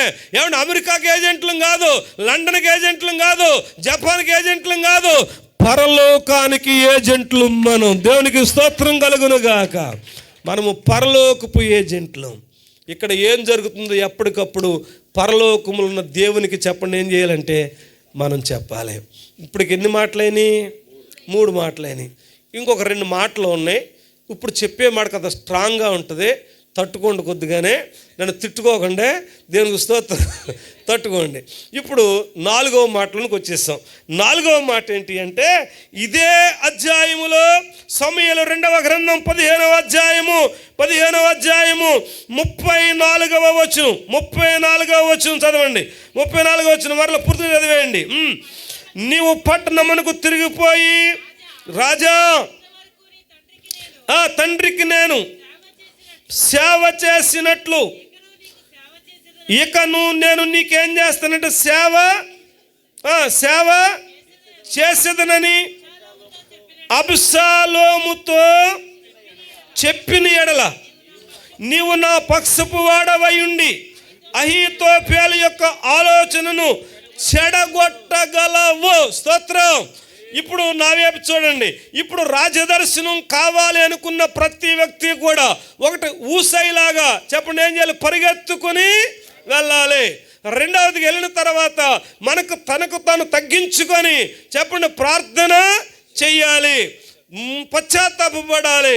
మూడవదిగా మనము ఈ లోకములోనే ఉండాలి తప్ప ఈ లోకపు జనులు నడిచినట్లుగా తినటం, త్రాగటం, ఎవరిని తిరగటం, శరీరాశ, నేత్రాశ, జీవపు డమ్ములో పడిపోకుండా నోవహు కుటుంబం ప్రత్యేకంగా ఎలాగ ఉందో అలాగే మొర్దెకై కుటుంబం ప్రత్యేకంగా ఎలాగుందో మనం ఆ విధంగా మన భక్తిని కాపాడుకుంటూ ఎప్పటికప్పుడు ఇక్కడ విషయాలు చెప్పండి. ఎవరితో చెప్పాలంటే దేవునితో చెప్పాలి. ఇక నాలుగవ విషయం ఏంటి అంటే మనము అహీతోపేలుగాడి యొక్క ఆలోచనలు ఏం చేయాలంటే చెడగొట్టాలి. బిడ్డలారా, అహీతోపేలు ఒకప్పుడు ఎవరి దగ్గర ఉండేవాడంటే రాజు అయినటువంటి దావీదు దగ్గర ఉండేవాడే. హలో, అర్థమవుతుందా? రాజు అయిన దావీదు దగ్గర ఉండేవాడే. మరి రాజు అయిన దావీదు దగ్గర ఉన్నటువంటి అహీతోపేలు మరి ఎందుకు అబషాలోము పక్షంగా వచ్చాడు? అబషాలోము దగ్గరకు రావటానికి గల కారణం ఏంటి అంటే సమూయేలు 2వ గ్రంథం 23వ అధ్యాయము 34వ వచనం చదవండి. 34వ వచనం తీయండి అందరూ ఒకసారి. 23:34 తల్లి 34. మాయకాతీయునికి పుట్టిన ఆస్పై కుమారుడైన ఎలీపెలెటు గిలోనీయుడైన అహీతోపేలు కుమారుడగు ఏలియాము. అక్కడ కాకండి. ఇప్పుడు అహీతోపేలుకు ఒక కొడుకున్నాడు. ఆ కొడుకు పేరేంటి అనండి అమ్మోసారి? ఏలియాము. ఏలియాబు కాదు, ఏలియాము. ఈ ఏలియాము గురించి మరలా మీరు సమూయేలు 1వ గ్రంథం 11వ అధ్యాయము 3వ వచనంలోకి రండి. 11వ అధ్యాయము 3వ వచనం. సమూయేలు 2వ గ్రంథం 11వ అధ్యాయం 3వ వచనం. ఆమె బహు సౌందర్యవతి అయి ఉండుట చూచి దావీదు దాని సమాచారము తెలుసుకున్నట్టుకై ఒక దూతను పంపెను. అతడు వచ్చి ఆమె ఏలియాము కుమార్తెయు హిత్తీయుడగు ఊరియాకు భార్యయునైన బత్షెబా అని తెలియచేయగా, ఏలియాము కుమార్తె ఒక ఆమె ఉంది. ఆవిడ పేరు బత్షెబా. ఆవిడ పేరేంటండి? బత్షెబా. బత్షెబాని దావీదు ఏం చేశాడంటే పాడు చేసినట్లుగా లేఖనాల్లో మనం చూస్తూ ఉన్నాం. అప్పుడు వచ్చిందండి వీళ్ళిద్దరికి గొడవ. ఆ గొడవను బట్టి అహీతోపేలు దావీదుని విడిచిపెట్టి చెప్పండి ఎవరి పక్షంగా వచ్చాడు అంటే అబషాలోము పక్షంగా వచ్చాడు. ఆ రోజు నుంచి అబషాలోముని దావీదుని ఏదో ఒకటి చేయాలి, తనకు రాజ్యం లేకుండా చేయాలని ప్రయత్నం చేశాడు. వాక్యం అంటున్న దేవుని బిడ్డలారా, నా మాటలు వినండి. సాతాను అనేవాడు కూడా ఒకప్పుడు ఎక్కడ ఉండేవాడు? దేవుని దగ్గరే ఉండేవాడు. హలో, సాతాను అనేవాడు కూడా ఒకప్పుడు దేవుని దగ్గర ఉన్నవాడే. దేవుని దగ్గర ఏమంటే ఒక వైభవాన్ని అనుభవించిన వాడే. అయితే అతనిలో పుట్టినటువంటి దురాలోచన బట్టి అతడు ఈ భూమి మీదకు గెంటి వేయబడ్డాడు. ఎప్పుడైతే భూమి మీద గెంటి వేయబడ్డాడో అప్పటి నుంచి దేవుని ప్రజలైన వారిని దేవుని రాజ్యానికి వెళ్ళకోకుండా ఆయన రాజ్యాన్ని పాడు చేయాలని రకరకాల ఆలోచనలు మనుషులకు పుట్టిస్తూ ఉంటారండి. ఈ అహీతోపేలు కూడా అబషాలోము పక్షంగా చేరి కుట్ర ఎక్కువ చేసి ఏమండి ఈ దావీదుకి నెమ్మది లేకుండా, రాజ్యము నెమ్మది లేకోకుండా రకరకాల చెడ్డ ఆలోచనలు పుట్టించడం ప్రారంభించాడు. ఇప్పుడు ఆ ఆలోచనలన్నీ కూడా ఏం చేయాలంటే చెడగొట్టాలి. Praise the lord. వాక్యం అంటున్న స్నేహితులారా, ఈ రాత్రి మీతో చెప్పే వర్తమానం ఏంటి అంటే మన సంఘాలలో కూడా అహీతోపేలు లాంటి వాళ్ళు ఉంటారు. హలో చెప్పండి ఎవరండి? అహీతోపేలు లాంటి వాళ్ళు ఉంటారు. అహీతోపేలు లాంటి వారికి ఆలోచనలు చెప్పండి మనం ఏం చేయాలి? చెడగొట్టాలి. ఎందుచేతంటే వారు సంఘం మీద తిరగబడుతూ ఉంటారు, సేవకుడి మీద తిరగబడుతూ ఉంటారు. ఏమంటే రకరకాలండి. వాళ్ళు మామూలు కొయ్యరోళ్ళ మీదకి లింకులు పెట్టేస్తుంటారు. కొయ్యరోళ్ళు చక్కలు పాటలు పాడరనుకోండి, వాళ్ళకి లేనిపోయిన తగిలిచ్చేస్తుంటారు. మనలో మనమాట కొయ్యరోళ్ళు ఎవరు? మన బిడ్డలే కదా, అవునా కదా? వాళ్ళ చిన్న చిన్న తప్పులు అంటే కూర్చోబెట్టి సరిచేయలేదు తప్ప ఆ పిల్లలాగా ఈ పిల్లలాగా అనేసి రకరకాలుగా ఆలోచనలు చేసేసి సంఘాలలో ముప్పు తిప్పలు పెట్టేవాళ్ళు చాలామంది ఉంటారు. కానీ రాత్రి దైవ సేవకుడిగా నేను చెబుతున్నటువంటి మాట ఏంటి అంటే, పొరపాటును కూడా మనం అలాంటి ఆలోచనలకు ఏకీభవించకూడదు. Praise the lord. ఇంకా కొంతమంది వ్యక్తులు ఏమంటే దేవునికి ఇచ్చే విషయంలో, ఇలాంటి కార్యక్రమాలు జరిగే విషయంలో ఏమంటే మంచి ఆలోచనలు చెడగొడుతుంటారు, చెడ్డ ఆలోచనలకు ఏం చేస్తూ ఉంటారంటే ప్రోత్సహిస్తూ ఉంటారు. ఇలాంటి చెడ్డ ఆలోచనలు చెప్పేటువంటి వ్యక్తులు ఉంటారు. అలాంటి ఆలోచనలు ఖచ్చితంగా చెప్పడం మనం ఏం చేయాలంటే చెడగొట్టాలి. Praise the lord. వాళ్ళతో ఏకీభవించకూడదు. దేవుని బిడ్డలారా, వాళ్ళకు ప్రోత్సహించకూడదు. ఒక్కొక్కళ్ళు అంటారు, మాకు లెక్కలు చెప్పాలి, కూడలికి ఎంత అయింది అంటాడు ఒక్కొక్కడు. కూడలికి ఎంతని ఏం చెప్పాలంట? లెక్కలు చెప్పాలంట. ఆడనకాలు ఇంకో వాళ్ళు తొట్టుగా బయలుదేరుతారు. చెప్పాలి, అయ్యగారు మాకు చెప్పాలి, న్యూ ఇయర్కి ఎంత అయింది, కూడలికి ఎంత అయింది, స్టేజ్కి ఎంత అయింది, లైటింగ్ ఎంత.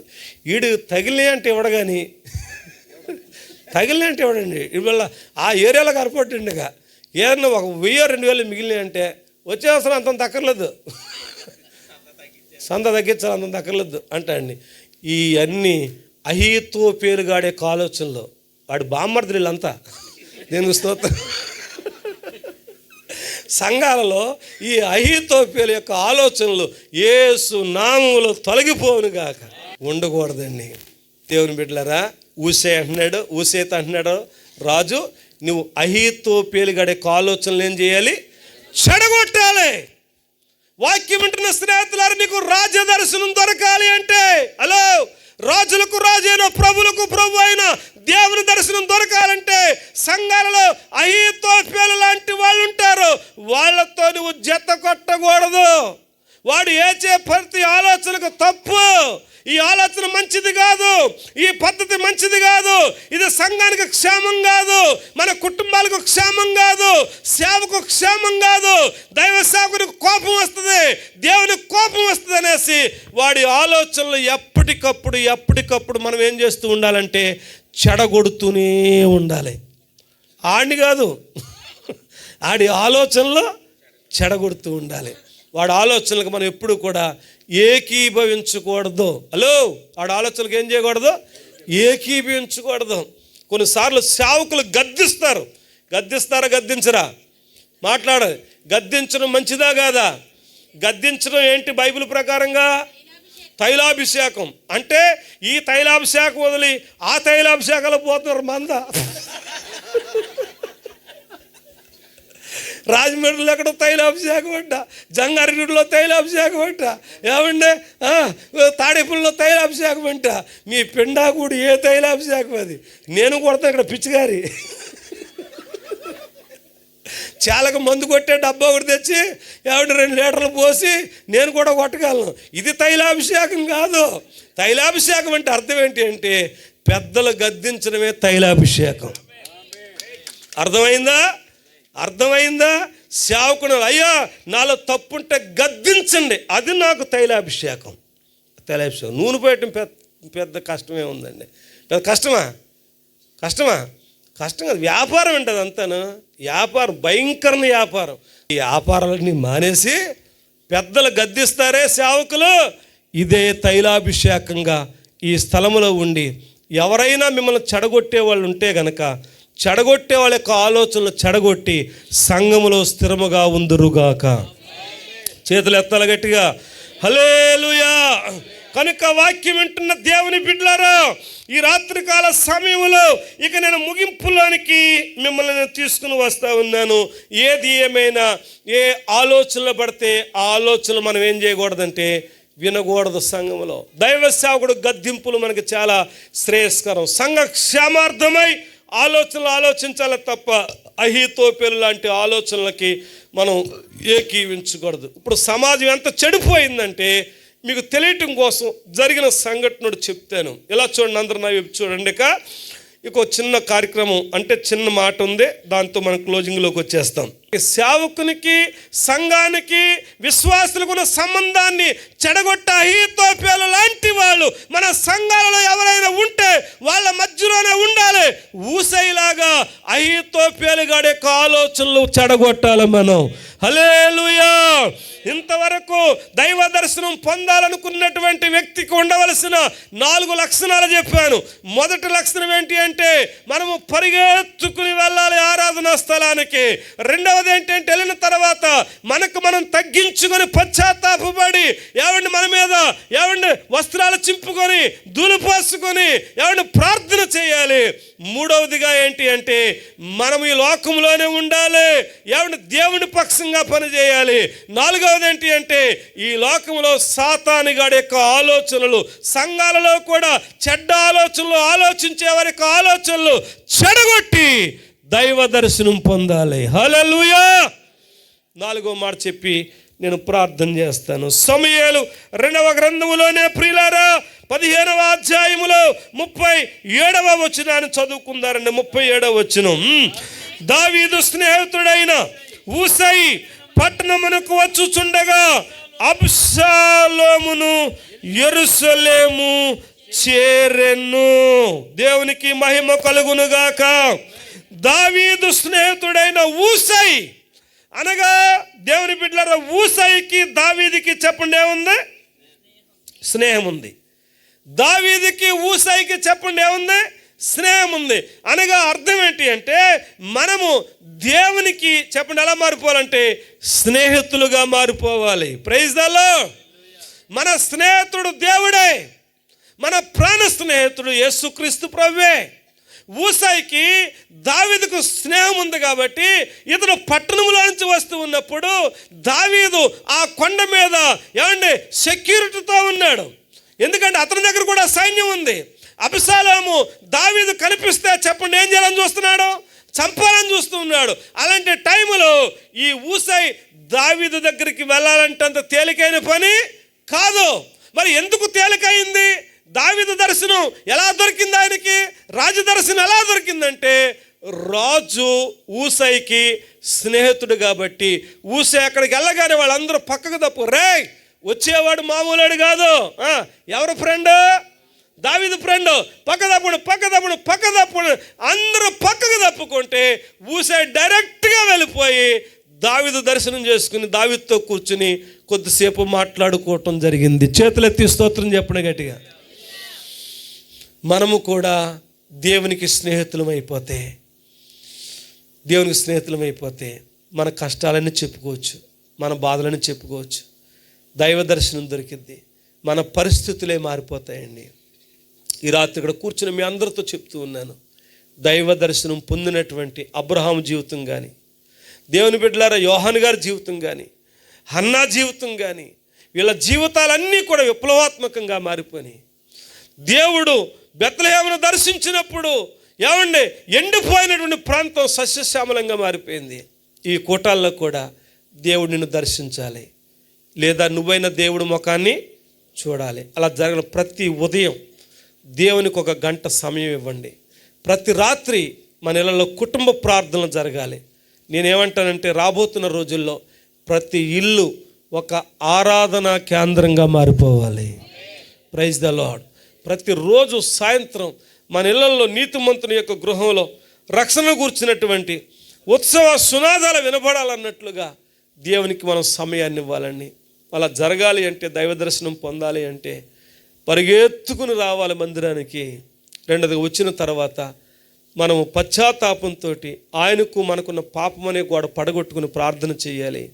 మూడవదిగా ఈ లోకంలోనే ఉండాలి కానీ లోకాన్ని మనలోనికి రాకోకుండా దేవుని పక్షపు వారమై పనిచేయాలి, రాజు పక్షపు వారమై. నాలుగవదిగా ఈ చెడ్డ ఆలోచనలు, అహీతోపేలుగాడి లాంటి ఆలోచనలు ఎవరైనా సంఘానికి వ్యతిరేకంగా ఆలోచించిన, దేవునికి వ్యతిరేకంగా ఆలోచించిన, సేవకునికి వ్యతిరేకంగా ఆలోచించిన, యూత్కి ఎవరి గురించి ఆలోచించిన ఆలోచనలు మనం ఏం చేయాలంటే చెడగొట్టాలే తప్ప వారిని బలపరచకూడదు. ఇక లాస్ట్ మాట ఏం చెప్పాను? 5 దేవునికి మనం స్నేహితులుగా మారిపోవాలి. మారిపోతే దైవ దర్శనం దొరికిద్ది. అట్టి కృప ధన్యత భాగ్యం దేవుడు మీ అందరికీ. నీ ముఖ దర్శనం కావాలనైనా. ఊసై రాజదర్శనం చేసుకున్నాడు. రాజదర్శనం జరగాలంటే 5 పనులు చేశాడు. నేను కూడా చేస్తాను. యాకోబు తన అన్న ముఖం చూసేదానికి ముందు నీ ముఖ దర్శనం చేసుకున్నాడు. ఈ రాత్రి నీ ముఖ దర్శనం కావాలి ప్రభువా. నిజమే, ప్రజలు దేవుని దర్శనం కోసం ఎన్నో ప్రయాసలు పడుతున్నారు, ఎంతో దూరాలు వెళ్తున్నారు. నిజంగా మనం వాళ్ళకి నమస్కారం చేయాలి. కానీ ఈ రోజున మన గ్రామంలోనే ఒక చక్కని మందిరం ఉంది. ఆ సంఘములో ఆయన సంచరిస్తూ ఉన్నాడు. ఆయన దర్శనం చేసుకోవాలనుకున్న వాళ్ళు పరిగెత్తుకుని రావాలి. ముఖ దర్శనం చాలయ్యా నాకు, నీ ముఖ దర్శనం చాలయ్యా, ముఖ దర్శనం చాలయ్యా నాకు, నీ ముఖ దర్శనం చాలయ్యా. సమీపించని తేజస్సులో ప్రతి ఒక్కరు కూడా ప్రార్థన పూర్వకంగా దేవుణ్ణి కనపరుస్తూ ఈ రాత్రి దేవుని ముఖ దర్శనం చేయాలి. మనం నీ ముఖ దర్శనం చాలయ్యా, నీ ముఖ దర్శనం చాలయ్యా. యేసయ్యా యేసయ్యా యేసయ్యా యేసయ్యా యేసయ్యా యేసయ్యా యేసయ్యా యేసయ్యా. ముఖ దర్శనం చాలయ్యా నాకు, నీ ముఖ దర్శనం చాలయ్యా.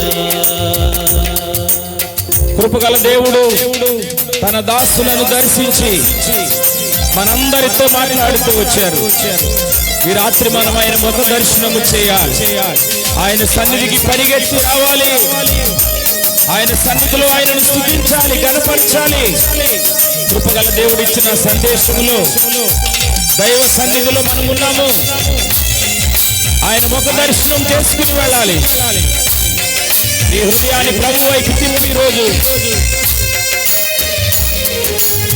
దేవుడు నీకు ఇచ్చిన అవకాశాన్ని పోగొట్టుకోవద్దు సహోదరుడా, సహోదరి.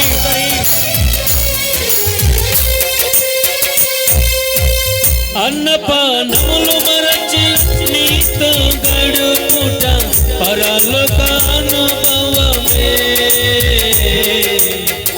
ఉన్నత భాగ్యమే. దేవుడిచ్చిన సన్నిధిని, సహవాసాన్ని అనుభవించి వెళదాం ఈ రాత్రి.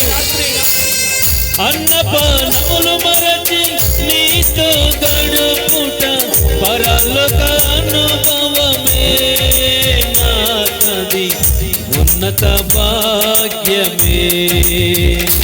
యేసయ్యా యేసయ్యా Glory, praise the Lord. Yesayya Glory, స్తోత్రం. యేసయ్యా యేసయ్యా యేసయ్యా. ముఖ దర్శనం చాలయ్యా నాకు, నీ ముఖ దర్శనం చాలయ్యా. ఈ రాత్రి దేవుడిచ్చిన సన్నిధిలో రెండో మాటగా మనం విన్నా, ప్రభు నందు ప్రియులారా, ఆయన సన్నిధికి వచ్చిన మనం తగ్గించుకుని ఉండాలి.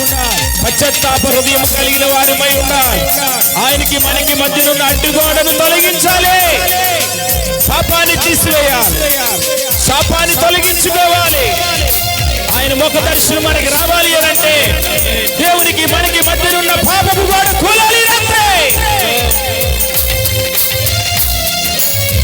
ఆ కృపగల దేవుని దర్శించండి.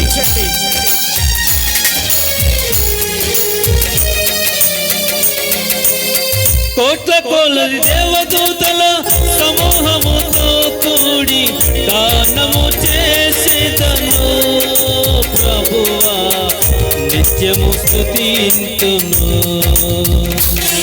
ఆ దేవుని కనపరిచుదాం ఈ రాత్రి. పశ్చాత్తాపడదాం. కోట్ల కొలది దేవదూతల సమూహముతో కూడి గానము చేసేదను ప్రభువా, నిత్యము స్తుతింతును. యేసయ్యా యేసయ్యా యేసయ్యా